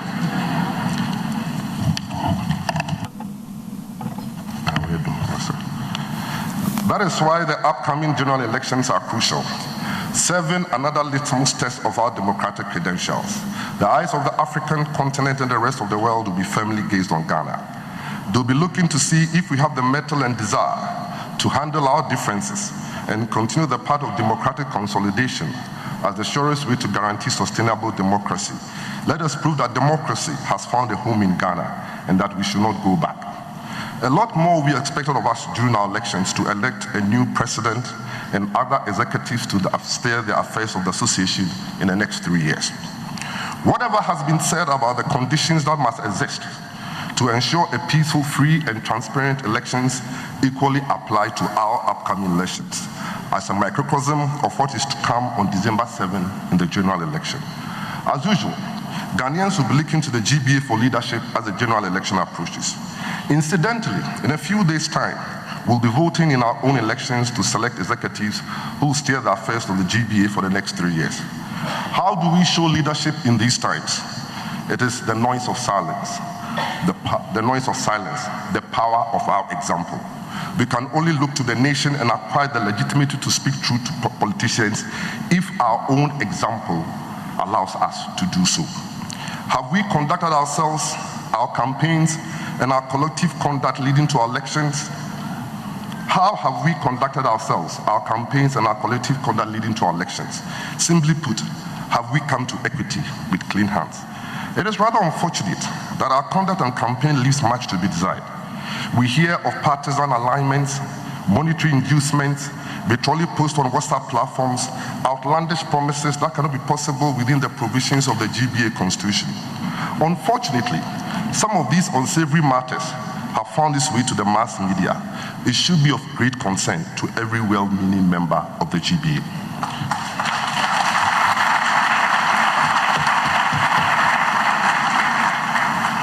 The GBA is a noble association of learned persons, and there is no place in the association for such conduct, which may be permissible in the realm of partisan politics.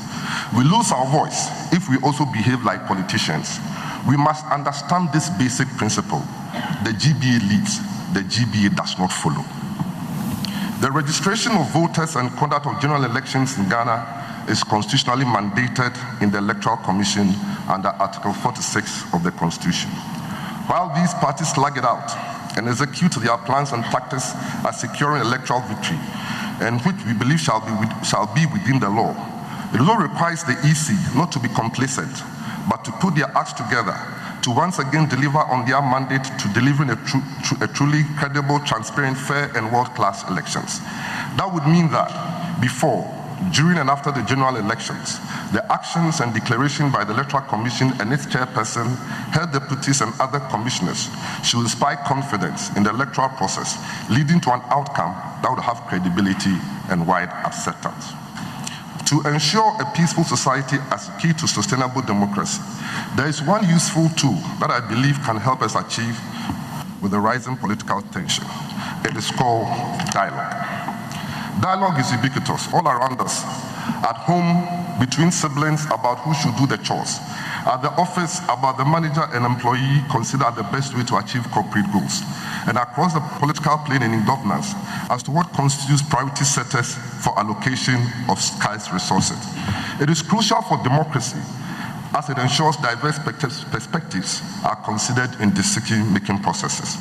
By way of a necessary disclosure, I am an unashamed proponent of dialogue. My extensive lived experience from working with different persons and situations, count from home, work environment, and professional practice, has continually reinforced my belief in dialogue. Upon assumption of office as the president of the Ghana Bar Association, I set out to pursue dialogue, both internally, especially in my engagements with other executives and council members, and in external relations with other institutions and leaders. It was in that spirit why I led delegations of the GBA to pay courtesy calls and interact with the two chiefs of the defense staff who have been in office during my tenure, Vice Admiral Seth Amama and Lieutenant General Thomas Opompipra, and the Inspector General of Police, Dr. George Ekufu Dampare. It is in that same spirit whereby my position as the bar president, I have rather used constitutional and statutory structures or avenues, such as the Judicial Council, General Legal Council, and occasional and audiences with the interactions and audiences with the President, the Attorney General, and persons in authority to deliberate and dialogue on matters of national interest. The dialogue is always the best solution as opposed to barnstorming and hubris. Dialogue is for the brave. It is a soothing balm and a panacea. I am the only national president whose father was once the National Secretary of the Ghana Bar Association. My father, Honorable S.K. Boafo, held that position from 1982 to 1985 during the presidency of the legendary J. Kajimai. My uncle Kwame Boafo was called to the bar in 1980. As a teenager, I knew there was a yearly ritual where my father and my uncle would pack their bags to attend something called a bar conference for some days. For me, it was a happy moment, as I will escape my father's overarching and probing discipline. However, for my paternal grandmother, the late Mrs. Mary Chumesiwa Boafo, it meant something else. During that period, she'll be somber, praying in all manner of tongues and ensconced in her bedroom. For me, it was my grandmother engaging in her melodramatic theatrics. After some days, the dreaded sound of the horn of my father's Peugeot 504 will sound, heralding the arrival of my father and my uncle. My happy days will be over. My grandmother will burst in jubilation, thanking God for the arrival of his sons. It was when I became a father of adult sons that I now appreciated the agony of my grandmother. Her sons had traveled and their safety wasn't guaranteed. Unknown to me, she had feared for their lives while praying for their safe arrival. That was a lot of lawyers, Uncle Sam is here, who attended bar conferences in those days. I shudder to think of how I'll feel if my two adult sons, Kwejadadi and Marcus, decide to attend an event where their safety is not guaranteed. In my junior lawyer days, my father shared an experience that has had a profound effect on me. Past President J. Kajimai and my father attended an IBA conference in the United States and made a presentation on the delivery of justice by the public tribunals. Naturally and unsurprisingly, as informed by the turbulent environment at that time, the presentation was critical of the public tribunal system. That presentation led to a 10-month exile for J.K. Ajimai in Nigeria and my father in the UK. These harrowing experiences all happened under a military regime. At times, the unintended consequences of unbridled militant agitations, whether in word or in deed, create conditions for military adventurers to take over. There is no way the powerful voice of the GBA should be part of such unintended consequences. As President Barack Obama stated, the fact that you have the biggest hammer does not mean every problem is a nail. There is a need for a constant reminder that our voice supersedes the voice of any professional body, and it must be handled with great care.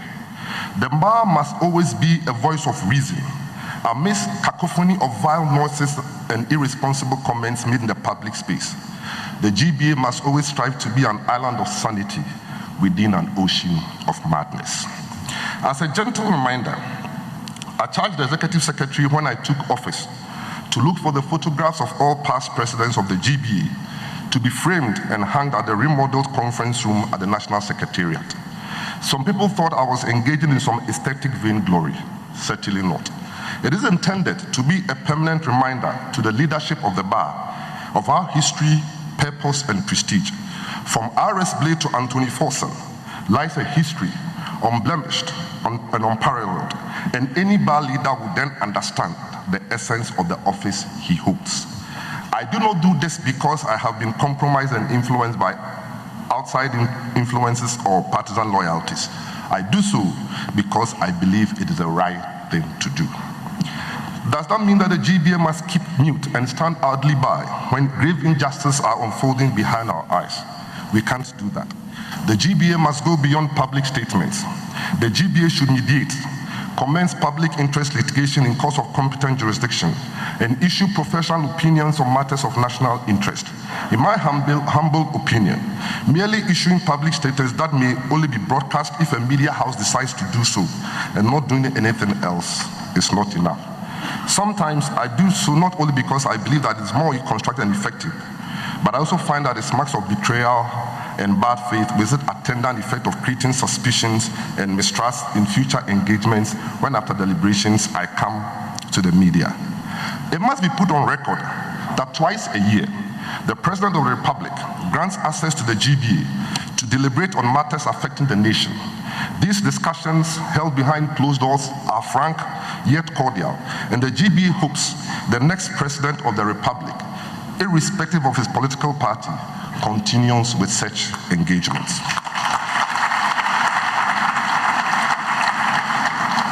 The Speaker of Parliament, Honorable Alban Sumana Kingsford Bagbin, has also since his election as Speaker met the leadership of the GBA every year and always invites us to send representation and comments to Parliament on very important matters of state. I want to reiterate that the GBA has never, is not, and shall never be an appendage of any political party.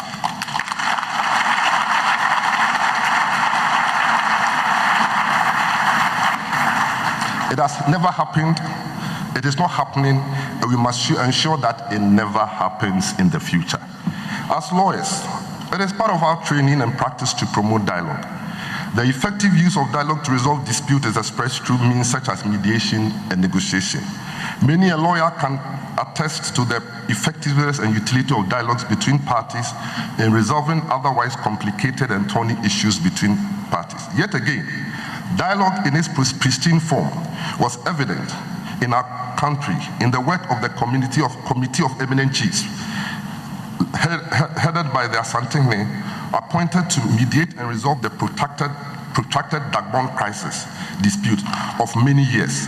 The eminent chiefs finally succeeded to resolve the chieftaincy dispute, mainly through dialogue, which culminated in the installation of a new Yana for Dagbon.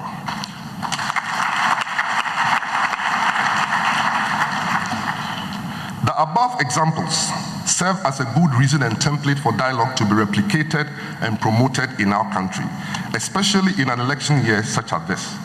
It is why I believe many Ghanaians find it refreshing, commendable, and positive that the National Democratic Congress at the beginning of this year returned to the Inter-Party Advisory Committee after a 3-year absence over electoral concerns following the 2020 general elections. From the grassroots through to the electoral areas and at the constituency level to the national level, people and electors should embrace and use dialogue in resolving disputes instead of taking to arms and engaging in violence. The GBA urges the Electoral Commission and our political parties to use dialogue in resolving any difference or concerns.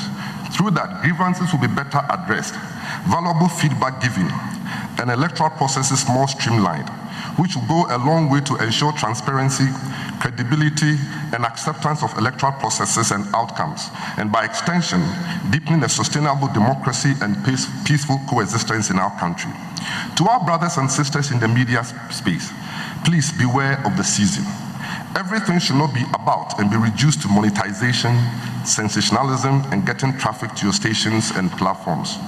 The Ghana Bar Association joins the calls for more responsibility, decency, restraint, and circumspection on our airways and on the other media outlets, especially in this election year. The media and the programs they produce and publish should be healthy ones that promote peaceful coexistence and offering real talk shop and marketplace of ideas, where opinions and superior alternatives are discussed and exchanged within an atmosphere of civility, rather than platforms used as outlets for ventilation of divisions, intemperate language, and beating of war drums. While the upcoming general elections and their related matters remain paramount, they should not take our minds from other equally important matters that have ripple effects on how we effectively achieve sustainable democracy and indeed affect our very existence as a people.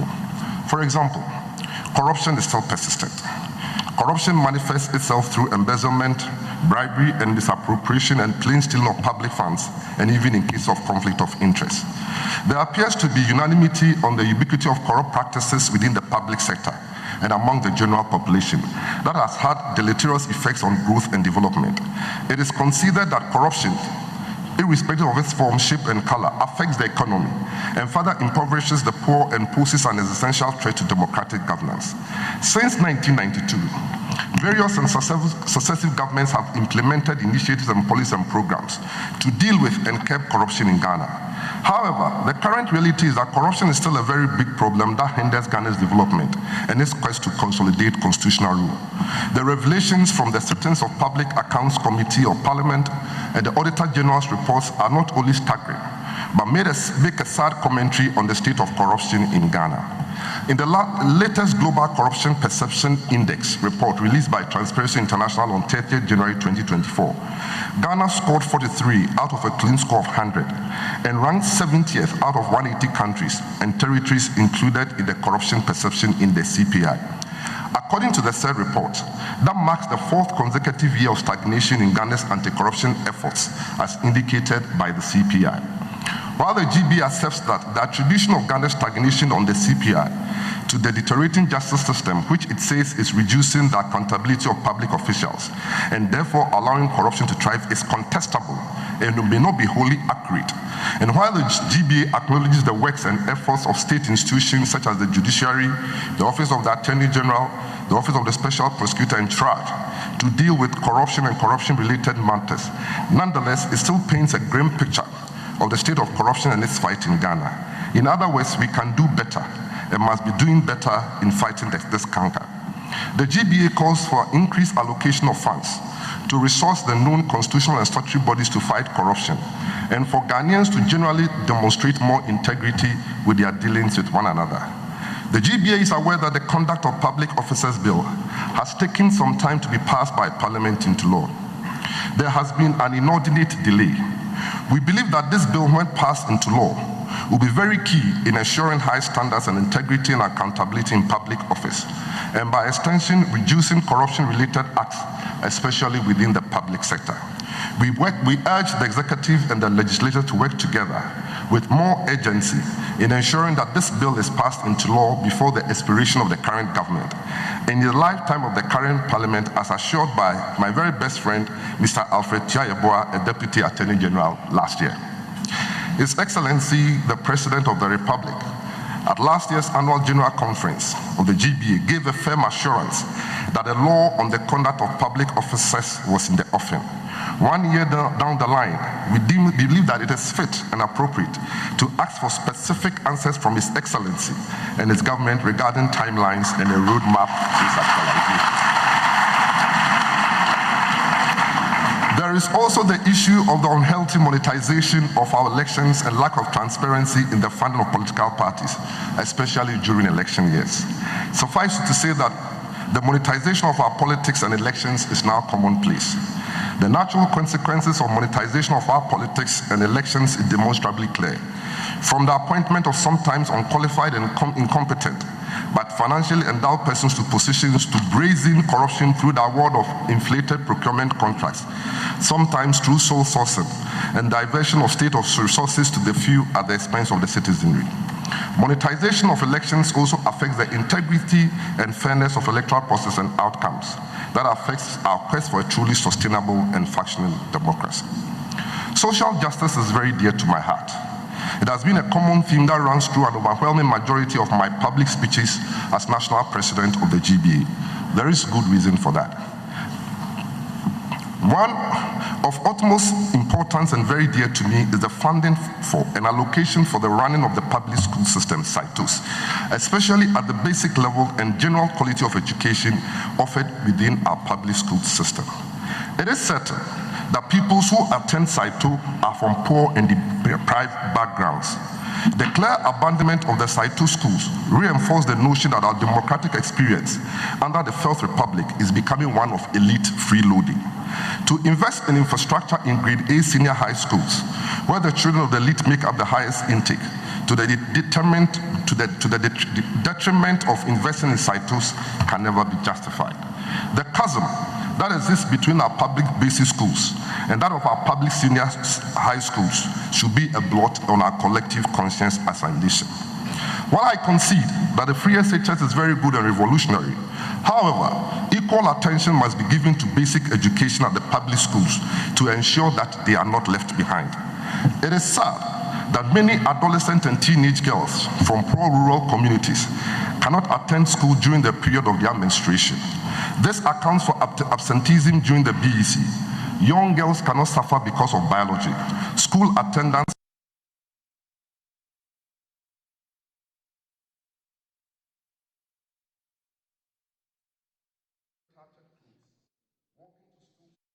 at best to be proud for wearing patterns. When I see pictures of pupils sitting on the bare floor in ramshackle buildings supposed to be classrooms, when I led a delegation of the GBA to Mbepe to present educational items and saw the effects of the dam spillage on SITO education, I cannot but feel sad as to how the political class and urban elite have become so insular and uncaring.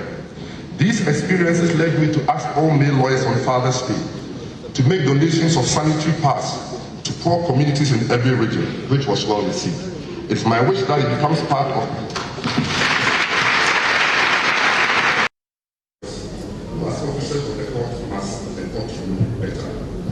It is even more scandalous and reprehensible in clear cases of lawyers belonging to political parties become disingenuous and mislead the public on decisions of court, contrary to what they know the law is, just to make their political party look good.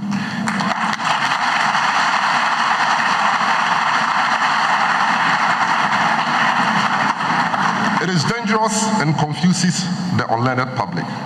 The GBA condemns in no uncertain terms partisan attacks on the legal profession and the judiciary, and we shall resist all attempts to foment disaffection against the judiciary and the legal profession.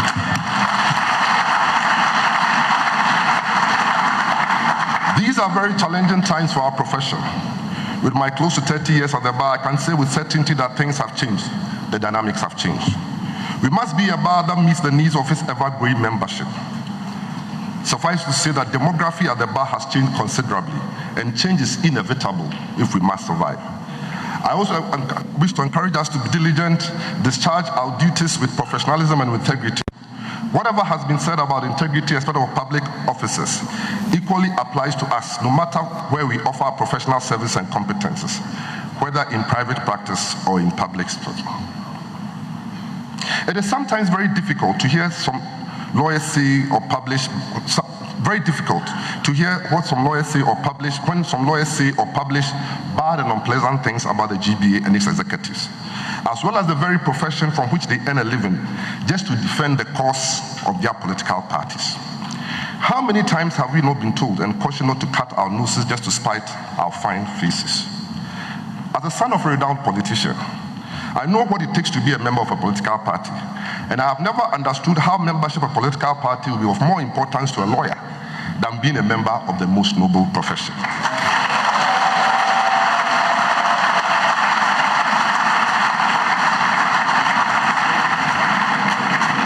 That is why it is completely unacceptable for a lawyer appearing as a member of the communication team of a political party to declare on national television that the leadership of the Ghana Bar Association is the most useless in Ghana. And no lawyer from her political tradition advised her to withdraw such a statement. Such attacks do not affect the leadership in either their individual and collective capacities, but the very legal profession that gives you a name and a source of livelihood. I accept that as an association such as ours, with all its attendant divertices, we shall have differences of opinions and notions of propriety. However, I believe that we can have and adopt a much healthier way to ventilate our grievances and opinions within the bounds of respect and civility. At this conference, we'll be discussing the future of the bar, and I implore members to take time. I know that there are some beautiful Bantaman girls that can distract you, but please take time. Especially to our junior lawyers, take time for us to collectively share ideas on the way forward for the GBA. Anyone with views or grievances about the assembly and how things are done is encouraged to voice them out. That is better than letters written for publication in various media outlets that paint a bad picture of us. The issue of conference funding will be discussed. The time has come for us to be innovative yet realistic about conference funding. We must adopt international best practices in this regard. The Council will be posting for our consideration a basic conference registration fee for all members, and all other services such as meals, medical examination, evening events, dinners, etc. will be standalone items specifically costed so members can make their individual choices.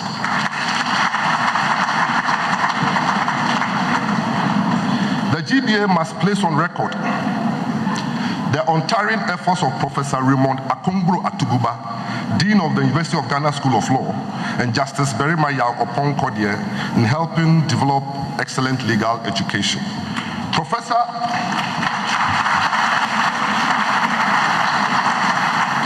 Atuguba is spearheading efforts to build a magnificent building befitting our premier law school.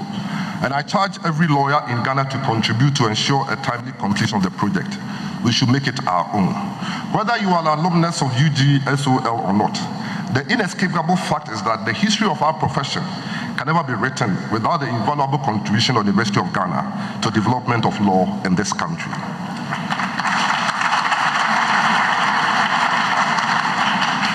Justice Berima Yao Opon Kodie, our Director of Legal Education, is at the forefront of expanding access to professional legal education and need our support, especially in finding permanent structures to house the Kumasi campus of the Ghana School of Law. I have found it necessary to quote the former President of the United States, John F. Kennedy. In one of his famous speeches, commonly known as we chose to go to the moon, stated thus: "We chose to go to the moon. We chose to go to the moon in this decade and do the other things, not because they are easy, but because they are hard. Because that goal will serve to organize and measure the best of our energies and skills. Because that challenge is one that we are willing to accept, one we are unwilling to postpone, and one which is intended to win others too." This statement equally applies to Ghana and our choice of democracy and constitutional rule. After many years of military adventurism and autocratic rule, in 1992, we the people of Ghana chose the path of constitutional law and democracy under the aegis of the 1992 Constitution through a referendum.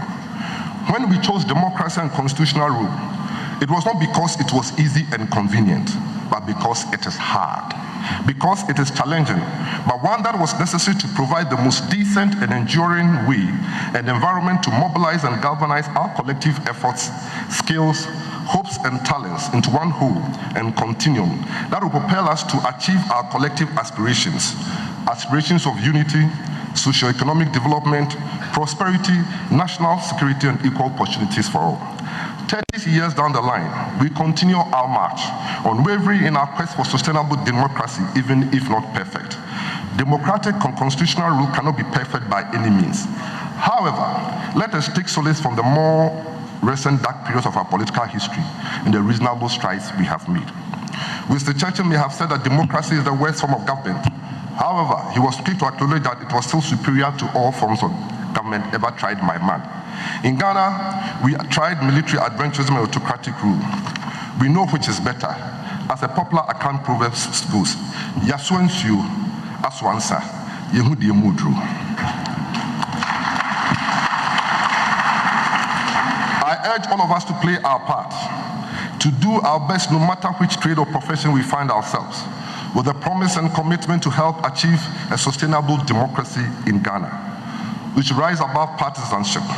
Let us show that despite our cultural, political, and religious differences, we are one people with a common destiny, a common desire, and purpose to build a democratic nation that works for all of us. Let me make a humble call to all Ghanaians of all walks of life, in whatever endeavor we find ourselves, in and across the political and social strata, to be more patriotic to the national cause. We ask Ghanaians to exhibit a renewed and stronger spirit of patriotism. We should strive to be excellent and eschew mediocrity. I believe in elitism. I believe in an elitism achieved through equal opportunity, hard work and perseverance, and not perpetuated through accident of birth. For as the greatest English judge ever, Lord Alfred Thompson Dennis once remarked, I am on the liberal or progressive side. I believe in equal opportunity, and as an old grammar school boy, I believe in independent school. I believe in an elite of excellence, certainly not an elite of the upper class. I would be against that. To my cherished members of the bar, I'm beside myself with mixed emotion that this day offers. It is a mixture of my pride as president of the bar, the gratitude of service, the humility of stewardship, and the reality of this being my last time opening address the conference as president. This day is a momentous one. Let me place on record that it has been a challenging but worthwhile and fulfilling journey so far. From the very first day of my term in office, I hit the ground running, aware of the expectations of me and the various challenges facing our profession within the context of the promises in my manifesto. By God's grace and the support with the other members of the Executive and Bar Council, as well as with your cooperation, I believe I've been able to deliver on most of the thematic areas in my manifesto. Now, I say a big thank you to my parents for not giving up on their most troublesome son, especially my father for his guidance and protection.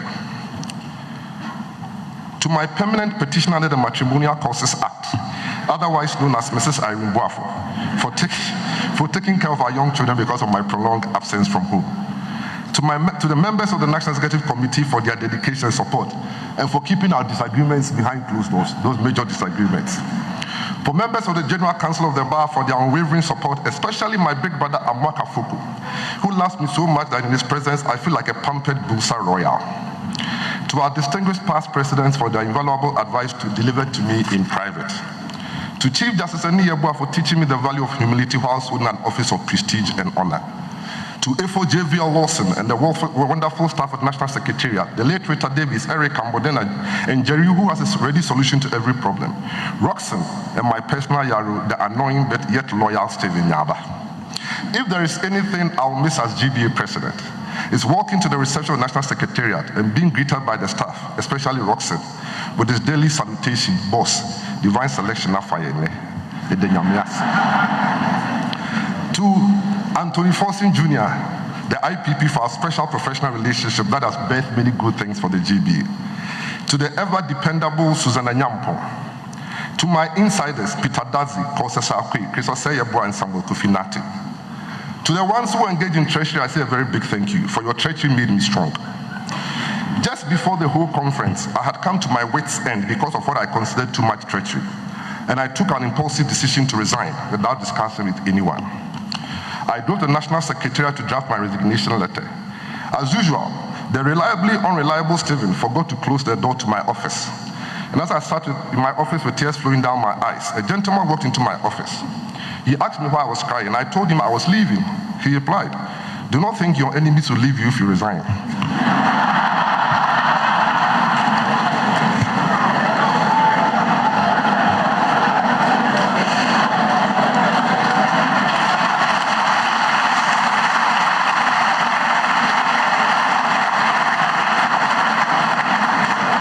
Get your act together and complete your term. He then prayed for me. That gentleman is Kweku Deborah Boadu, and I'll forever cherish that boy. Thank you, Kweku. Finally, to all members of the bar, for giving the opportunity for a young boy from the village of Achineku in the Joso municipality of Ghana, a village so insignificant that cartographers do not consider listed on the Ghana map, to rise to become the national president of the Ghana Bar Association. I'll forever be grateful.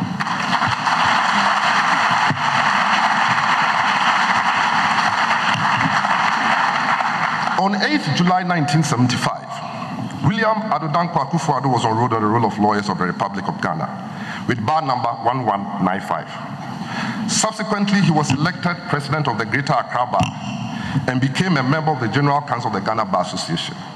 In 1995, he filed to contest the position of national president, but as he had become a politically exposed person, he graciously withdrew his nomination at the conference which was held in Kumasi.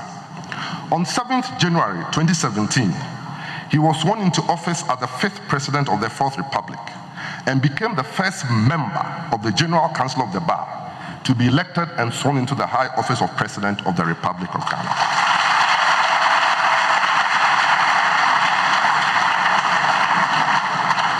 The Ghana Bar Association hereby confers on His Excellency Nana Dankwa Akufo-Addo as the first ever recipient of the Ghana Bar Association Lifetime Award.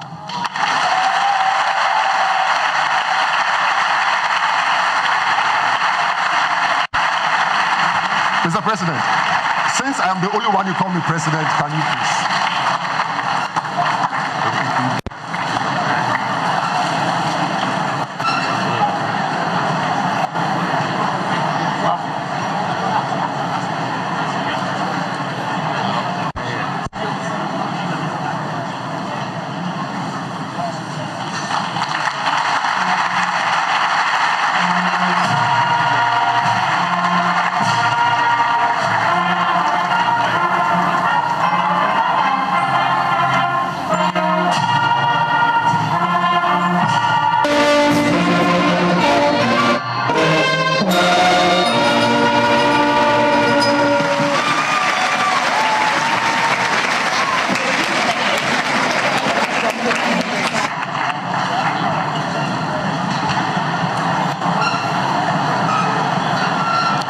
Distinguished ladies and gentlemen,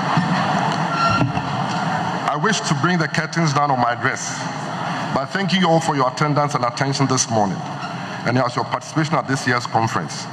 I wish all of us a very enjoyable and fruitful conference. Thank you very much. May God bless us all.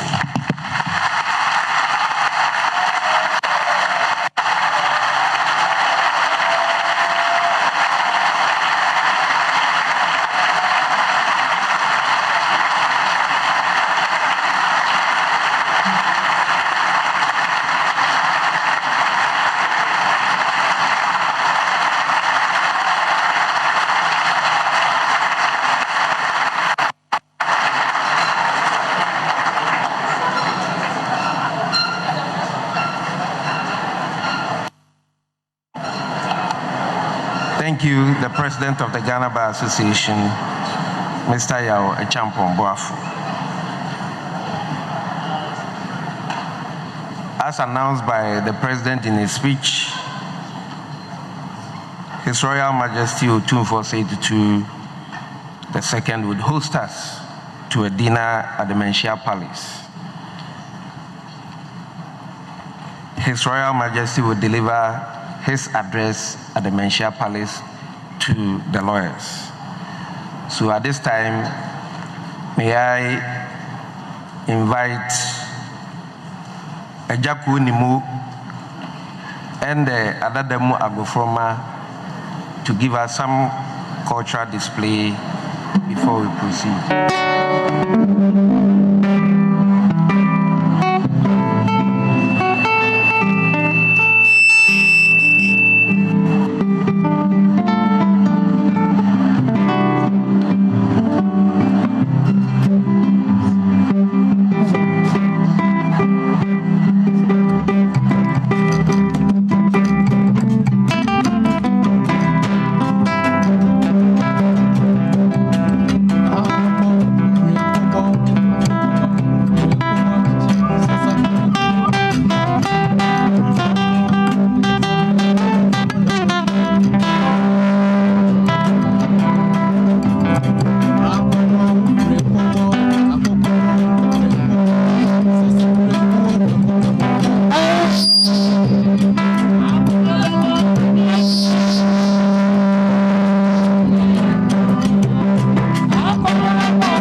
Bewara Sempa, and to Juare, Waka Fabe, Wara Sempa, and to Juare, Waka Fabe, Wara Sempa, and to Juara, Waka Fabe, Wara Sempa, to Juara.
Thank you. Please, all members outside, kindly make your way into the auditorium.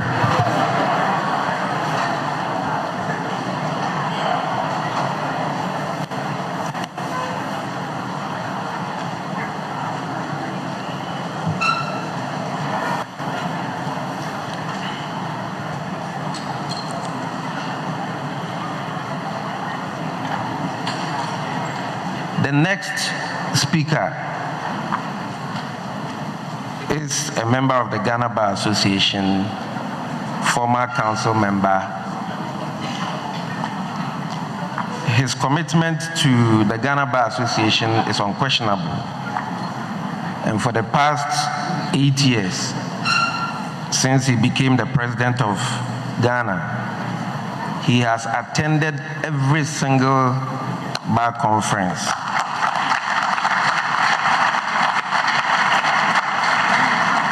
Indeed, last year, he had to cut short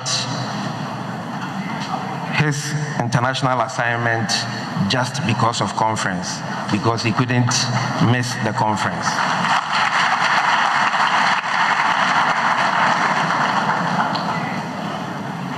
This year and today, we are privileged to have him with us once again and to address conference as the president of the Republic. Shall we please welcome, with a resounding applause, His Excellency Nana Addo Dankwa Akufo-Addo, the President of Ghana.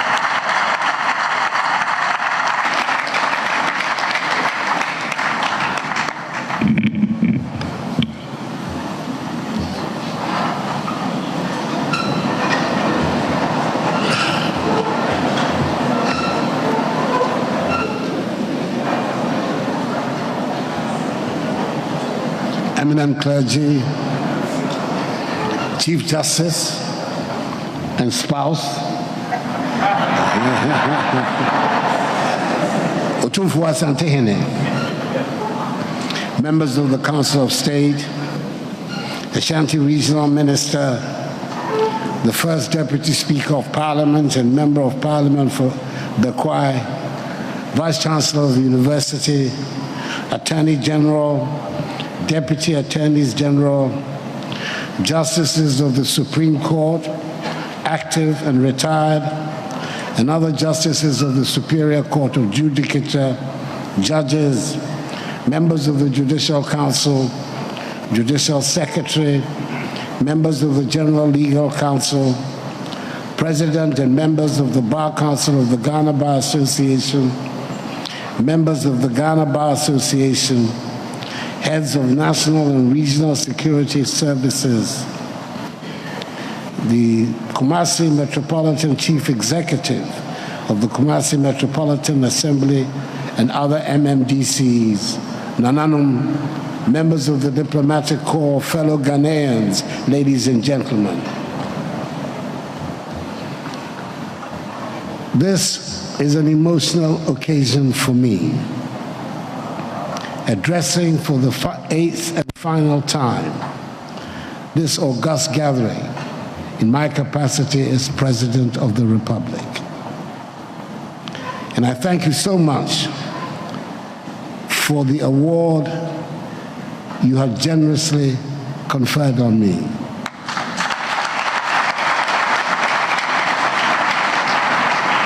It is one that I will cherish for the lifetime. Thank you very much. It is also deeply significant because of my long-standing association with the Ghana Bar Association. So I hope you'll forgive me if I take some time today.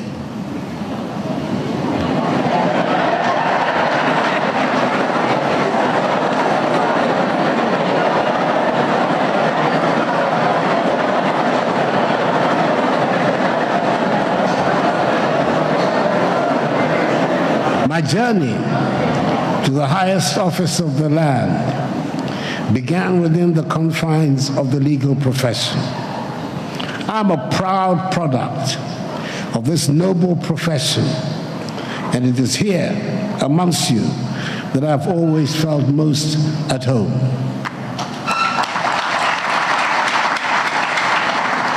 The values of justice, equity, and the rule of law that we cherish as lawyers have been the guiding principles of my public life. The Ghana Bar Association has played a central role in shaping not just my career, but also my worldview, what the Germans call Weltanschauung.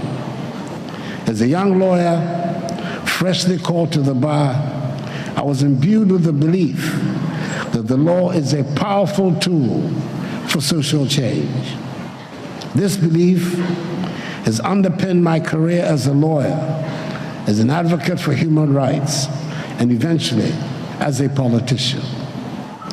In the early years of my practice at the bar, in the mid-1970s, after 5 years of international corporate law practice in Paris with an American law firm, I had the privilege of working alongside some of the finest legal minds this country has ever produced. Having unexpectedly inherited the chambers of the eminent Jamaican barrister and one of the leaders of the bar, U.V. Campbell, within 3 months of joining his practice as a junior, when he decided to return to his native Jamaica to become a judge of her Supreme Court, I was thrown as a Nino barrister into the deep ends of the pool, having to learn to swim against acknowledged leaders of the bar, R.S. Blay, Joe Randolph, B.J. Darocha, Peter Ala Ajete, T.A. Totu, Peter Swaneker, Charles Hayfron Benjamin, Norbert Kujawu, J.K. Ajuman, Samuel Kujato, amongst others.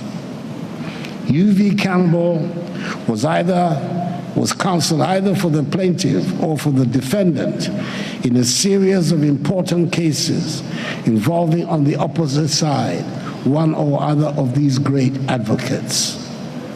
I had, without any preparation, to step into his large shoes. It was an exhilarating experience, for I learned the importance of integrity, the necessity of diligence, and the power of advocacy. It was during this time that I also became acutely aware of the role that lawyers play in the defense of democracy and the rule of law. My involvement in the seminal legal battles of the 1980s and 90s, particularly during the dark days of military rule, further solidified my dedication to the principles of the rule of law and democracy.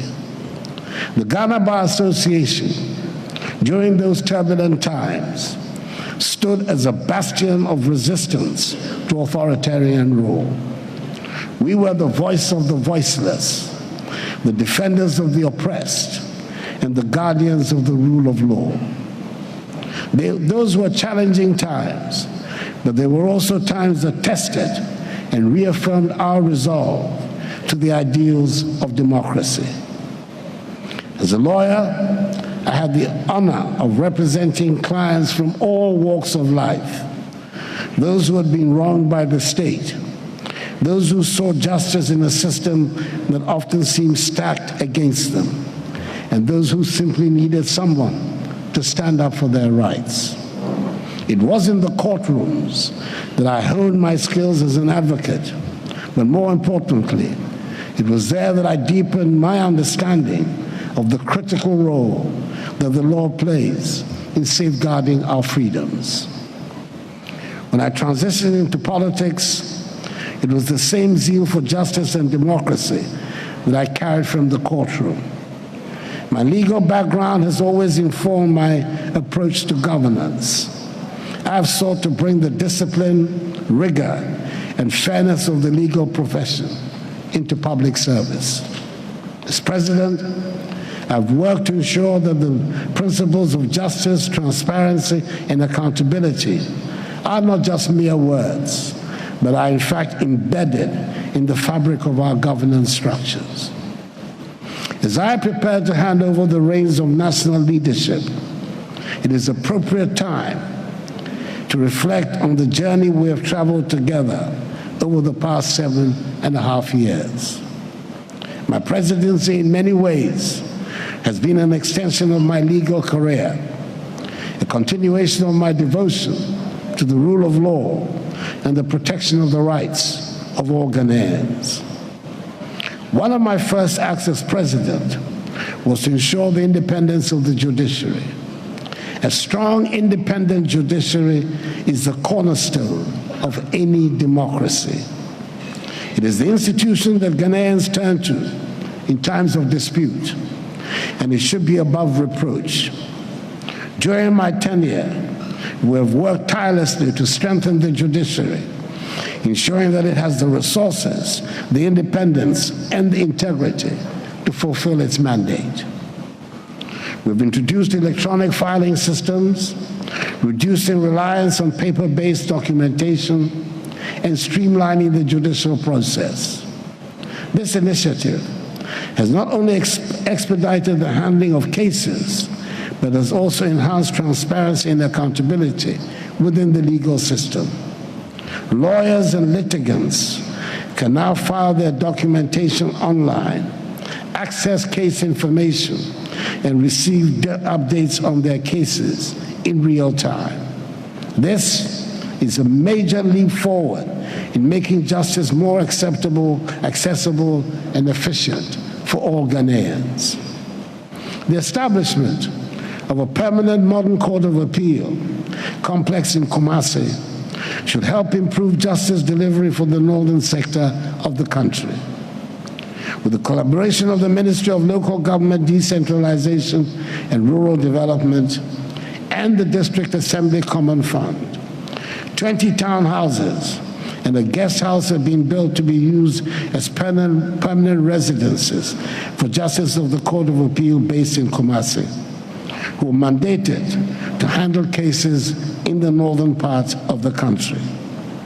It should mean that appeals from the Upper West, Upper East, Savannah, Northeast, Northern, Ahafo, Bono East, Western North, and the Ashanti regions should now be conveniently held within a much shorter period. Additionally, in 2020, we set out to construct 100 courthouses with residential facilities nationwide. As of February 2024, 79 courthouses have been successfully inaugurated and are in use at different sites around the country. The remaining 21 projects are at various stages of completion and are expected to be completed and inaugurated this year. In addition, over 121 residential units have been constructed for judges throughout the country. The project is not yet complete, but I can safely say that we've done enough to address the perennial problem of insufficient court infrastructure in Ghana. We've also taken strong systemic steps to combat corruption, rooted in a holistic program of legislative, administrative, financial, and technological reforms. We've established the Office of the Special Prosecutor, a critical institution in the fight against corruption, and we've provided it with the necessary tools to prosecute those who seek to enrich themselves at the expense of the Ghanaian people. During my first term in office, Parliament passed the Witness Protection Act in 2018, which I signed in law, to create a witness protection scheme for individuals cooperating with law enforcement, especially in corruption cases. The Critical Offences Amendment Act of 2020 elevated corruption from a misdemeanor to a felony with harsher sentences of 12 to 25 years in prison. In addition, my administration has driven the passage of several key laws that bolster the state's ability to fight corruption. These include the Revenue Administration Amendment Act, the Fiscal Responsibility Act, and Anti-Money Laundering Act, amongst others. Together, these legal reforms have strengthened the institutional framework to combat corruption and ensure accountability. Administratively, a series of other far-reaching measures have been undertaken by my government to help in the fight against corruption. A memorandum of understanding on information exchange and collaboration in combating corruption and crime in general has been signed by SHRAJ, EYOCO, Parliament, the Office of the Attorney General, the Audit Service, the Police Service, the Financial Intelligence Center, the Narcotics Control Commission, the Internal Audit Agency, the National Investigation Bureau, NIB, and the Office of the Special Prosecutor to this end. The use of technology has been pivotal in our efforts to combat corruption. We have introduced digital platforms for public procurement processes, reducing human intervention and minimizing the opportunities for corrupt practices. These platforms have increased transparency, efficiency, and competitiveness in public procurement, ensuring that public resources are used judiciously for the benefit of all Ghanaians. The Auditor General's report for 2023, for example, revealed a significant decline in financial irregularities within the public sector, dropping by 5.2 billion cedis from the previous year, a 32% reduction. Furthermore, we have worked to reform our legal and regulatory framework to enhance transparency and accountability. We have strengthened the right to information, ensuring that Ghanaians have the tools they need to hold their government accountable. The passage of the Right to Information Act which preceding administration had failed to accomplish, was an important milestone in this regard, providing citizens with the power to demand transparency for their leaders. By the same token, the Conduct of Public Officers Bill has passed the scrutiny of the Cabinet Committee on Governance and is now ready for presentation to the full Cabinet, after which it will be presented to Parliament for its action. I'm extremely hopeful that this will be accomplished before I leave office. It is also an undeniable fact that budgetary allocations for institutions actively engaged in public sector accountability, that is the Office of the Auditor General, the Judiciary, Parliament, the Commission on Human Rights and Administrative Justice, SHRAJ, the Ghana Police Service, the Economic and Organized Crimes Office, EOCO, and the Financial Intelligence Center have all witnessed unprecedented increases since I assumed office in 2017. At the end of 2023, the budgetary allocation to Parliament witnessed a 100% increase compared to what I inherited in 2016. The police service saw its budget increase by 274% at the end of 2023 in comparison to 2016. The audit service recorded a 258% rise in its budgetary allocation at the end of 2023 as compared to 2016. The budget of the judiciary rose by 36% at the end of 2023 compared to 2016. The budget of the Attorney General, of the Office of the Attorney General, increased by 162% at the end of 2023 compared to 2016. The budget of the EOCO increased by 47% at the end of 2023 in comparison to 2016. The budget of the Financial Intelligence Center increased by 443% at the end of 2023 compared to 2016, whilst the budget of SHRAJ increased by 99% at the end of 2023 compared to 2016. These figures reflect my resolve to ensure that institutions of state of relevance in the anti-corruption agenda are properly equipped to discharge satisfactorily the mandate of their offices. I'm aware that there's a deliberate, politically motivated effort to stigmatize my government, my family, and myself as corrupt. I suspect, as payback for the damaging allegations of corruption leveled against members of the erstwhile Mahama administration, some of which have led to criminal convictions, and others are still being prosecuted in court. In spite of scrutiny by credible public institutions of virtually all these allegations of misconduct on the part of my government, my family, and myself, which have been found to be baseless, the leader of the opposition, the perennial NDC presidential candidate, continues to describe me as a clearing agent.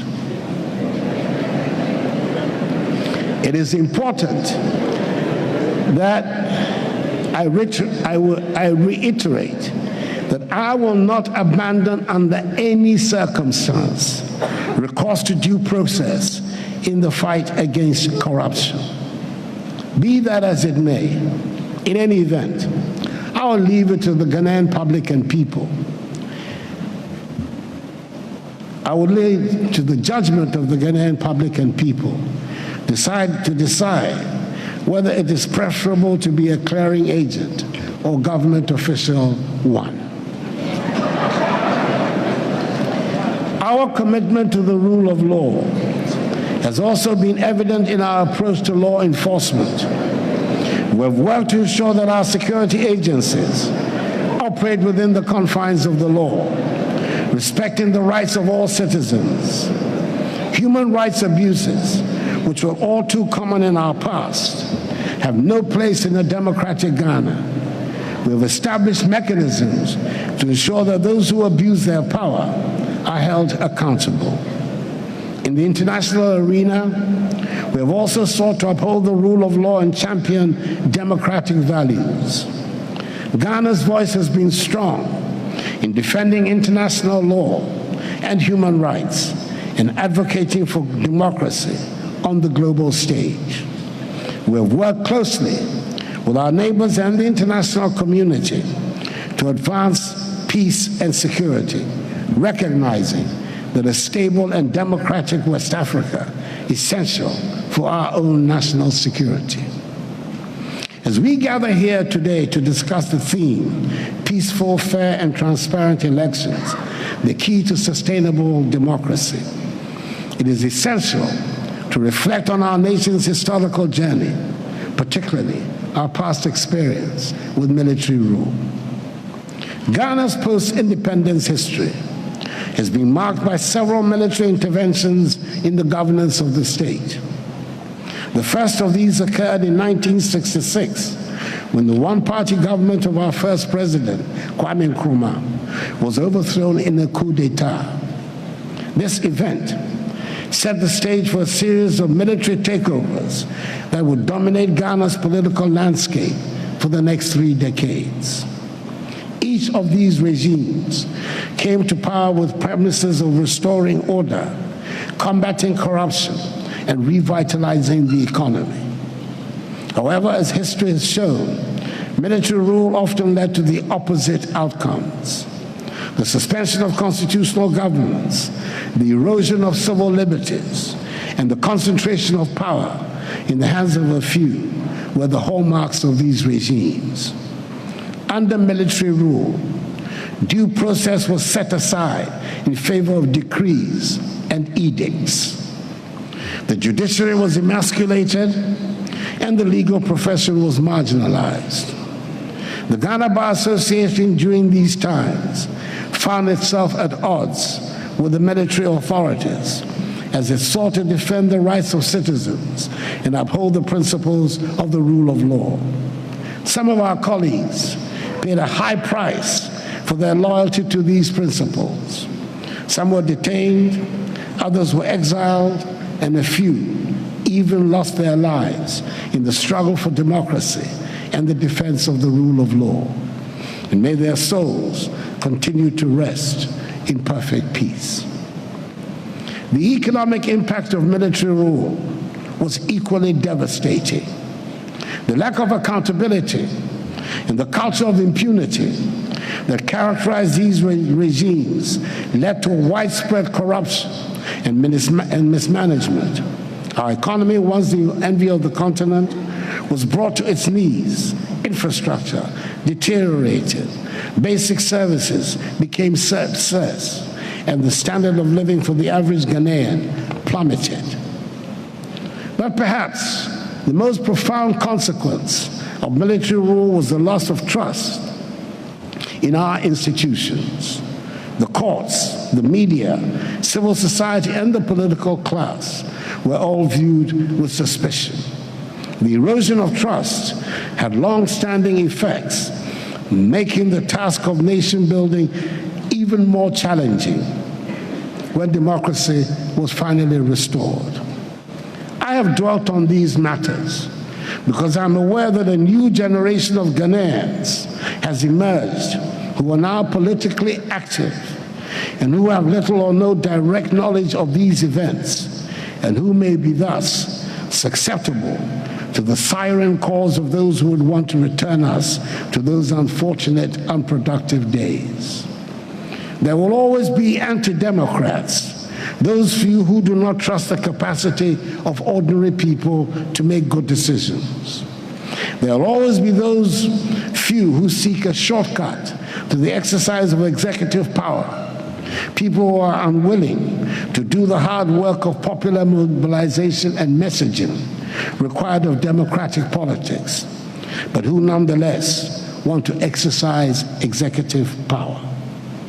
It is to the eternal credit of the Ghanaian people that they continue to resist the blandishments of these so-called progressive politicians to embark on adventures that will set back the clock of progress. The return to democratic governance in 1993 has become a watershed moment in our nation's history. It marked the beginning of the Fourth Republic and a renewed attachment to constitutional government, the rule of law, and respect for individual liberties and human rights. The transition to democracy was not without its challenges, but it was driven by the collective will of the Ghanaian people to chart a new course for the nation. The Fourth Republican Constitution, promulgated in 1993, laid the foundation for the democratic governance we enjoy today. It established a system of checks and balances based on the separation of powers. It guaranteed fundamental human rights, and it provided for regular, free, and fair elections. The Constitution also enshrined the independence of the judiciary, affirming it as the exclusive final arbiter in disputes and the protector of the rights of citizens.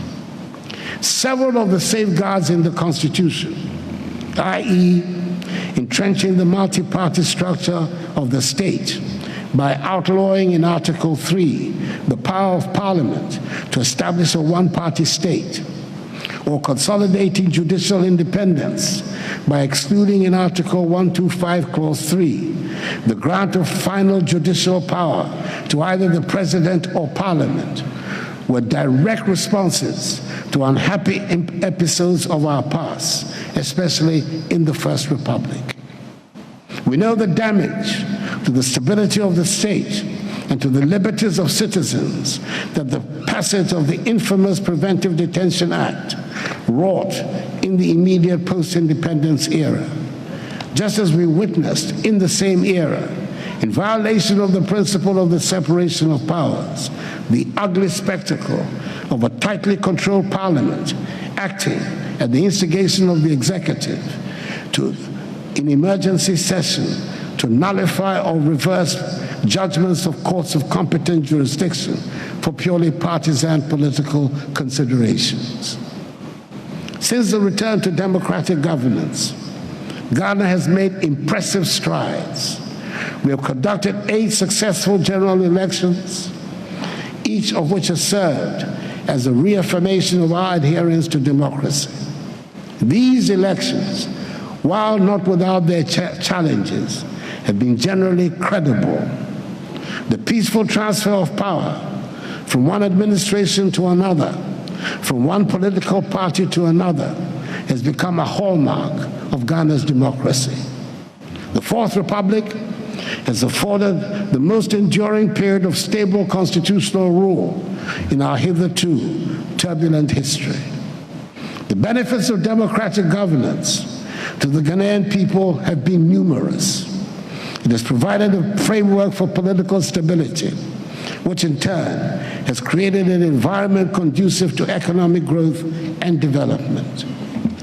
Under democratic rule, Ghana has seen improvements in its education, healthcare, infrastructure, and other critical sectors.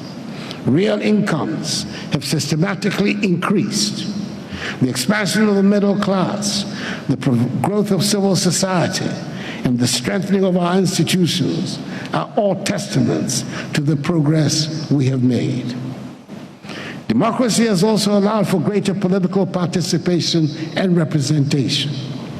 The voices of women, youth, and marginal groups, which were often silenced during the years of military rule, are now heard loud and clear. Our parliament is more representative, our media is more vibrant, and civil society is more engaged than ever. These are the traits of a healthy democracy, one where diverse views are heard, where differing opinions are respected, and where the will of the people is paramount. As we approach yet another election cycle, it is crucial that we reflect on the importance of peace peaceful, fair, and transparent elections, to the sustainability of our democracy. Elections are not merely a democratic ritual. They are the very lifeblood of our political system. They are the mechanisms through which the people exercise their sovereign will, choose their leaders, and hold them accountable. For elections to fulfill this role, they should be conducted in a manner that is free from violence, manipulation, and fraud. The integrity of the electoral system is the foundation upon which the legitimacy of government rests. When elections are conducted fairly and transparently, the results accepted are accepted by all, even generally by the losers. This broad acceptance is essential for peace, stability, and the continued progress of the nation. However, the history of the African continent is replete with examples of elections that have gone awry. Elections marked by violence, by irregularities, and by a lack of transparency. Such elections have led to disputed results, political instability, and in some cases, open conflict. We should learn from these experiences and ensure that Ghana does not ever fall into the same trap. To this end, it is essential that all stakeholders in the electoral process, political parties, the Electoral Commission, the security agencies, civil society, the media, and the citizenry pledge to upholding the highest standards of integrity. The Akufo-Addo government, on its part, will do everything within its power to ensure that the upcoming elections are conducted in an environment of peace, fairness, and transparency.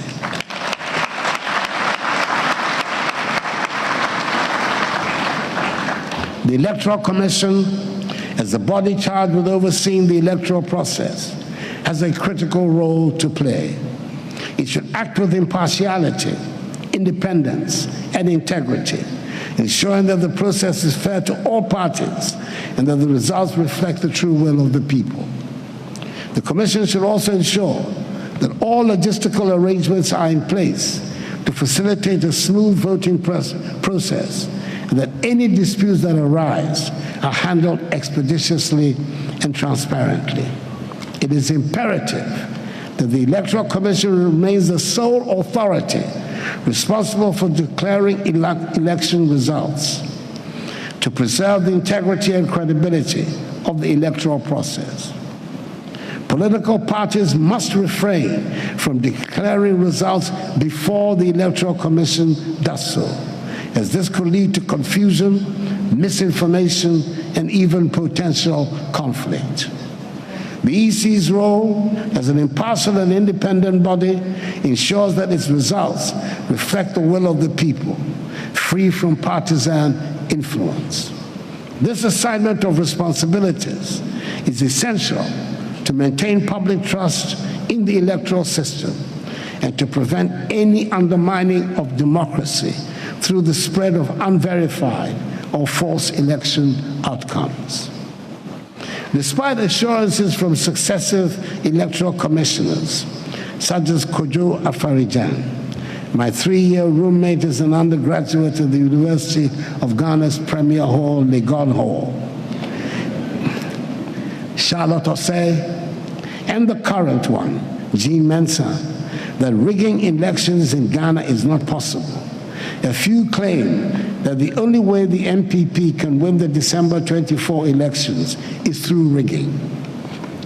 It is becoming evident that these voices are already preparing excuses for the increasingly likely outcome of the impending elections. The constant, persistent champion in Ghana's history of the values of multi-party democracy, rigging is not part of the MPP's DNA.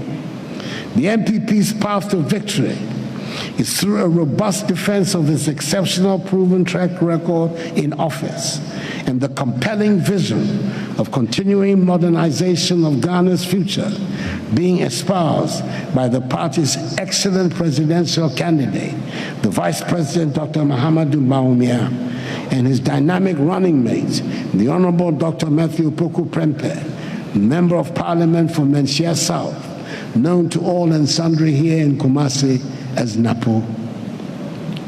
The security agencies also have a crucial role in maintaining law and order during the election period. Their presence should be felt, but it also should be measured and appropriate. That they should ensure that they act within the confines of the law, protecting the rights of all citizens, while preventing any form of violence or intimidation by enforcing strictly the law against vigilantism. Civil society organizations, the media, and citizens themselves should also play their part.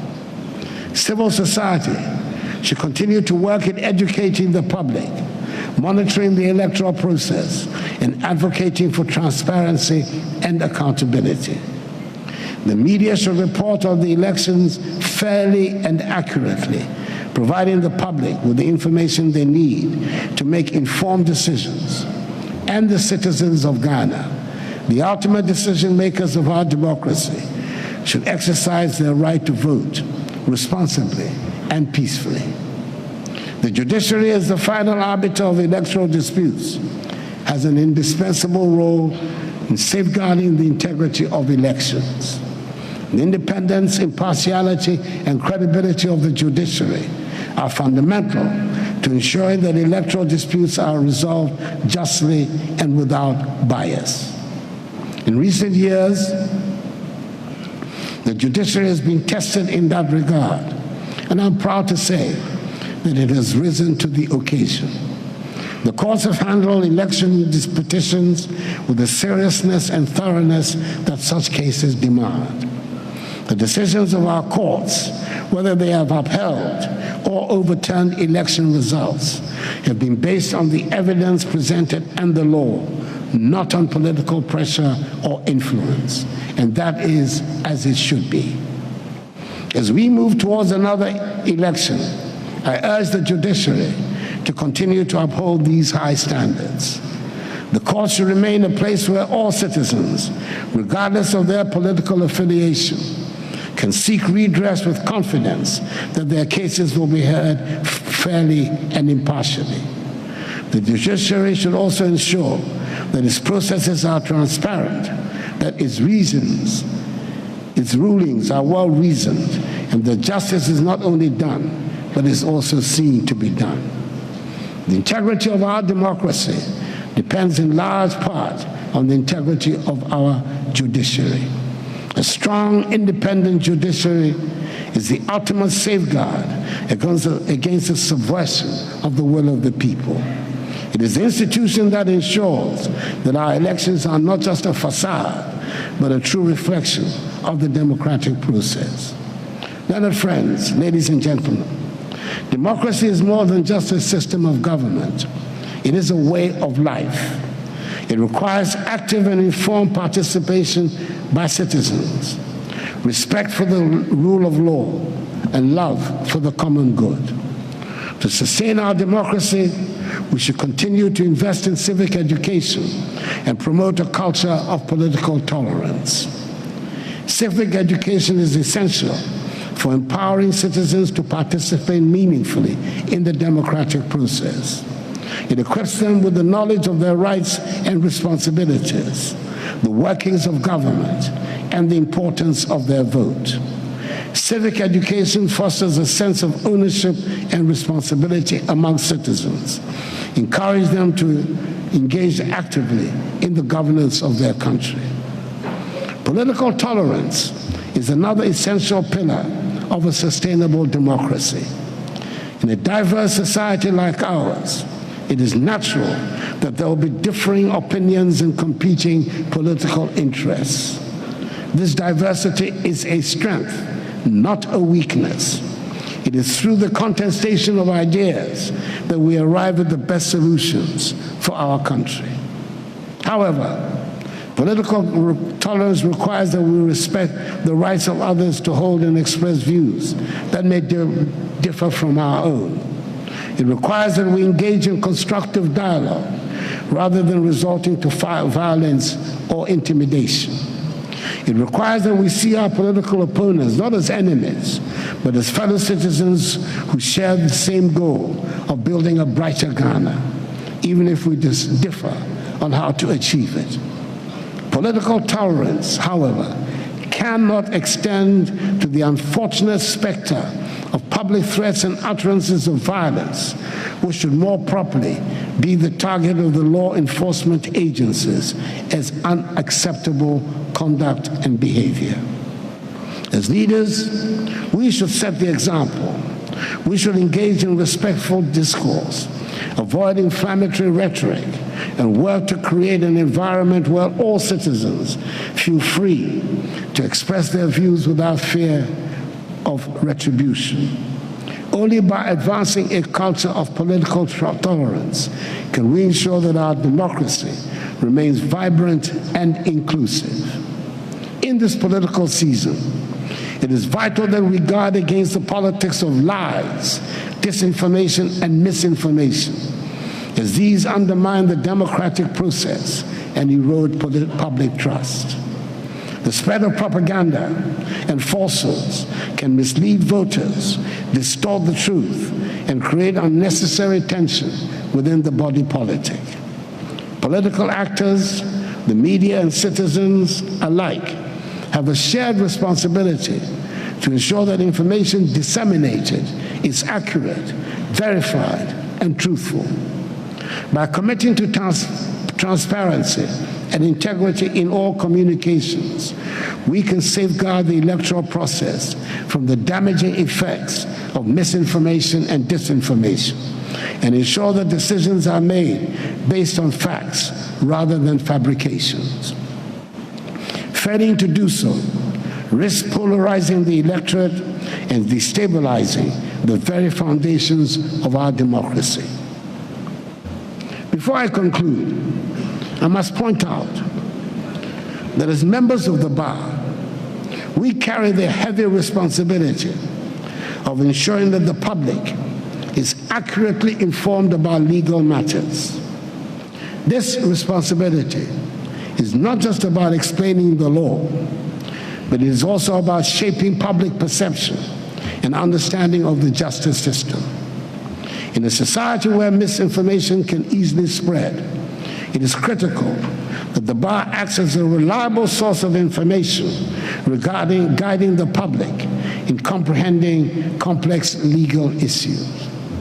It is with respect responsible for officials of the Bar Association to give the impression to the public that the use of the word perverse by no less an official than the Attorney General and official leader of the bar to describe a judgment of a court is somehow reprehensible. The author of such a view betrays complete ignorance of the language of practice in the courts. It is a perfectly acceptable, hallowed use of language so to designate certain decisions of the court. For instance, decisions that can also be properly characterized as given per incuria. I myself, as Attorney General, use the same vocabulary to describe the decision of the ordinary bench of the Supreme Court in 2002 in the now celebrated Chatuchikata fast-track court case, which the full bench of the court ultimately validated on review. In the same vein, let me stress that the Ghanaian judicial system, unlike its American counterpart, with which some seek to draw comparisons, operates with distinct mechanisms, particularly in the appointment and tenure of judges. For instance, while U.S. Supreme Court judges are appointed for life, Ghana's system prescribes time limits to judicial appointments, ensuring that our judiciary remains adaptive and attuned to the current needs of our nation. The recent proposal by the Chief Justice to appoint additional judges to the Supreme Court, which some have criticized, was a necessary and well-considered action to maintain the strength and efficiency of the judiciary. It is important to note that even in the United States, President Joe Biden has recognized the need for judicial reform, proposing changes to the Supreme Court to ensure it remains effective and reflective of modern values. This global perspective highlights that judicial appointments and reforms are essential aspects of maintaining a just and functioning legal system. The Ghana Bar Association should take the lead in educating the public, clarifying these issues, and reinforcing trust in our legal institutions. Furthermore, the jurisdiction of the American Supreme Court and of our own are widely dissimilar. The Ghanaian Supreme Court has a greater and much broader jurisdiction than its American counterpart, and by virtue of express constitutional fiat, is duty-bound to take all appeals and other applications to its various jurisdictions, and is precluded from relying on the well-known instrument of certiorari, by which the U.S. Supreme Court controls all applications to the invocation of its authority. The U.S. Supreme Court, sitting on top of an extensive federal judicial structure, which comprises 50 state Supreme Courts, coexisting with federal district courts and the Federal Court of Appeal. Out of 7,000 applications to the exercise of its jurisdiction, relies on its certiorari procedure to admit only 150 cases for hearing each year in a population of more than 300 million people. In Ghana, a country with a population of some 33 million people, the Supreme Court began the 2022-2023 legal year with 414 cases pending as of July 2022. Throughout the year, a total of 525 new cases were filed, underscoring the continuing demands on the court's resources. Although 345 cases were concluded by the end of the period, the backlog grew, with 595 cases unresolved as of June 2023. This data highlights the increasing pressure on the Supreme Court as the number of pending cases continues to rise despite ongoing efforts to manage and resolve them. It is clear that facile, ill-informed comparisons do not serve the public interest. We would all do better to consider the Chief Justice's proposal on its merits and leave spurious notions of court packing alone.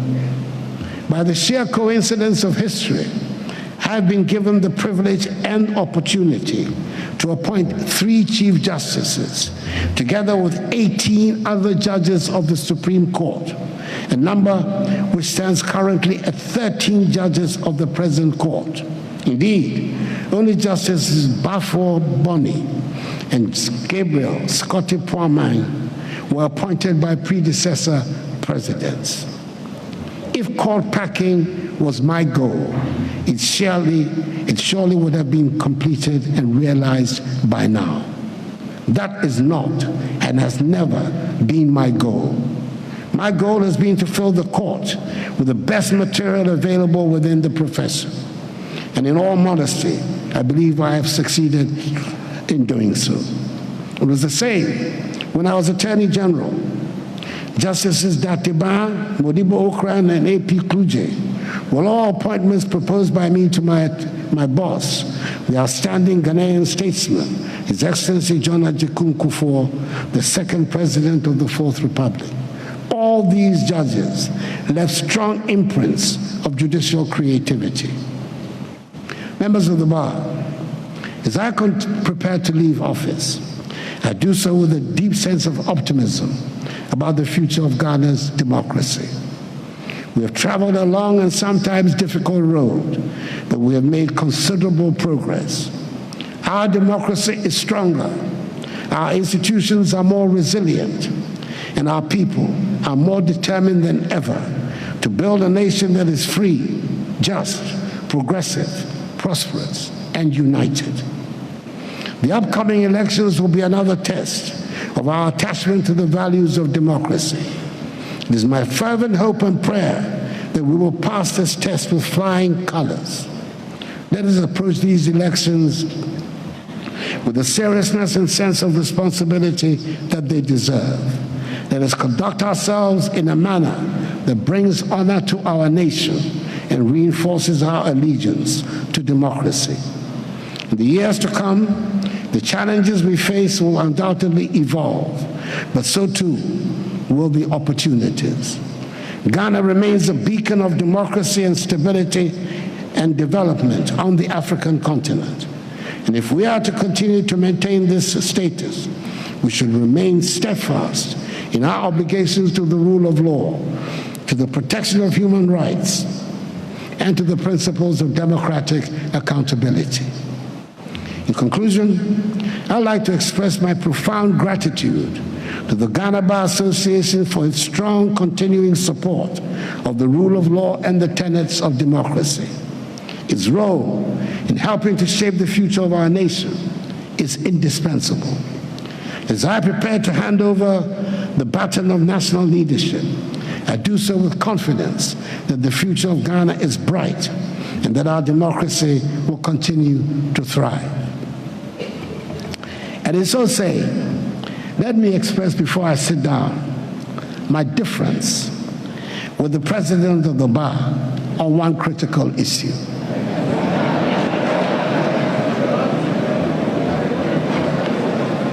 People who can afford to pay fees for the education of their wards should send them to fee-paying private schools.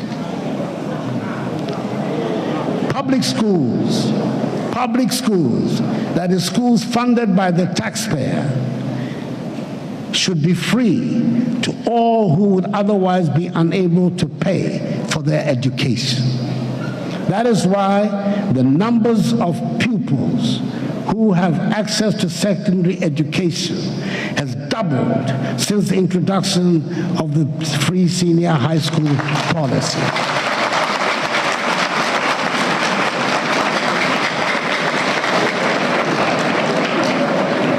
And that over 5.7 million persons have benefited from the policy since its inception. The full impact of this dramatic development will be felt in due course and will far outweigh the small number of privileged parents who can afford to pay for the education of their wards. Learned friends, members of the bar, let us continue to work together to build a Ghana that is free, just, peaceful, and prosperous. Let us ensure that our democracy endures for generations and generations to come, and that it remains a source of pride for all Ghanaians. I end by congratulating the outgoing executive of the bar, who have worked hard these last 3 years, and wishing the incoming executives who will be elected at this conference the best of luck and God's blessings on the discharge of its important duties. May God bless the Ghana Bar Association and us all. And may God bless our homeland Ghana and make her great and strong. I thank you for your attention.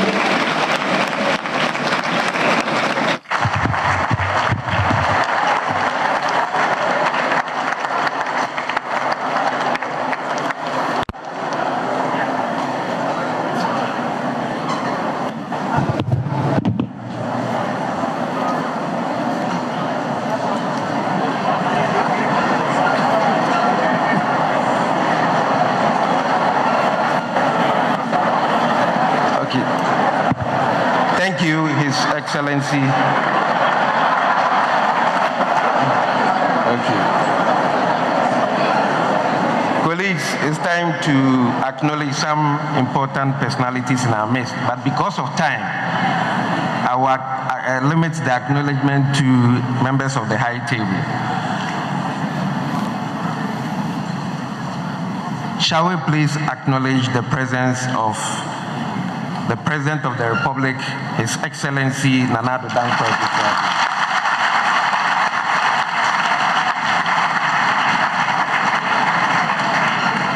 Shall we also acknowledge the presence of His Royal Majesty, the Chancellor of KNUST, Otumfuo Osei Tutu II.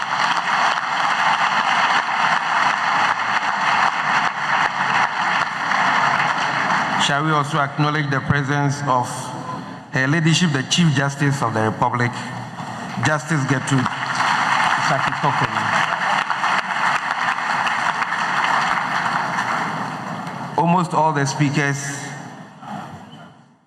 spoke about her spouse. As the tradition goes mostly in judgments, they've said so many things about him and I have nothing more useful to add. So kindly join me in acknowledging Mr. Tokonu, the husband and the fourth gentleman of Ghana.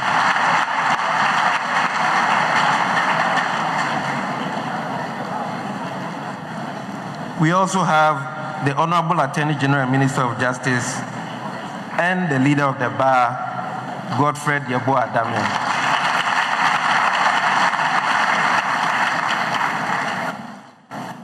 We have the Regional Minister, Honorable Simon Asemensa.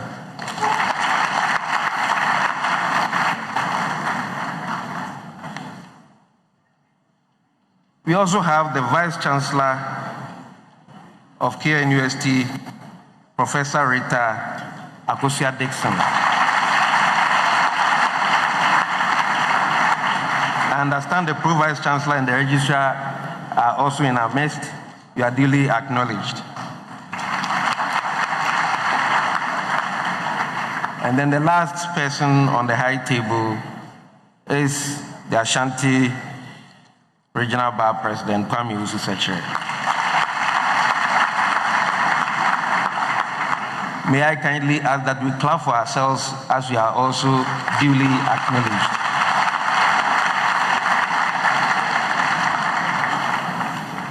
Let's take some few announcements. This evening, His Royal Majesty will host us to a dinner at the Menchia Palace, and it is strictly by invitation. So some of us will be there, and some of us will also be at the Rattray Park this evening for a regional bar cocktail. Tomorrow at 9 o'clock, we'll come back to this auditorium for our conference theme. The speaker will be Dr. K. Afarijan. He will speak to us on our conference theme. On Sunday, 15th September 2024, members who have not had the opportunity of paying courtesy call on the Otumfuo, you are encouraged to stay and wait till Sunday because it is Akwesi there and NEC members and council members will be going to pay their respects to His Royal Majesty. So you can join the executive so that we all go to the Akwesi there and pay our respects to His Royal Majesty on Sunday, 15 September 2024. Tomorrow, the DVLA will mount a stand here and attend to all needs of members.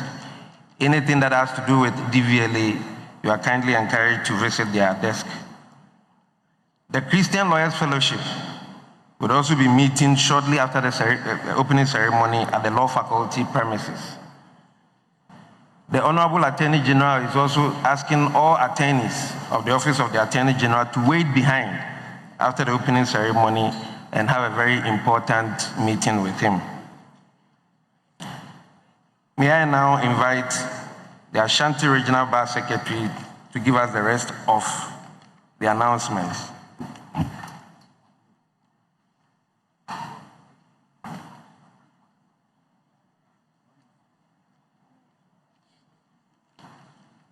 Good afternoon. I seek leave to continue to stand on the existing protocols as already established by the earlier speakers. With us also this afternoon is the Controller of the Ghana Immigration Service. You are duly acknowledged, Mr. Kwame Techi. All members of alumni of the Faculty of Law, KNUST, are please invited to a short meeting with management right after lunch. They know you now have big cash, so I'm sure they want to take something small from you. With us is, yes, a proud alumni is one of the Deputy Attorney Generals, and I'm sure she came with her checkbook. So the fact Dr. Adongo Kwachi is waiting for you. Right from here, members of the bar will go to the lawn right behind the Great Hall, opposite the Great Hall, for lunch. All members of the bar will proceed to the lawn just opposite the Great Hall for lunch. All members of the high table, members of council, invited dignitaries will be hosted to lunch by the Vice Chancellor of KNUST. Thank you very much.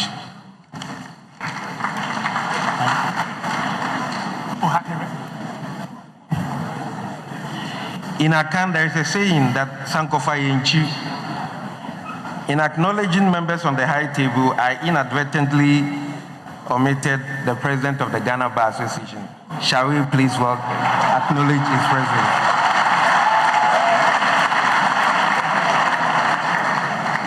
Okay. Now, after the closing prayer, we'll have a short photo session.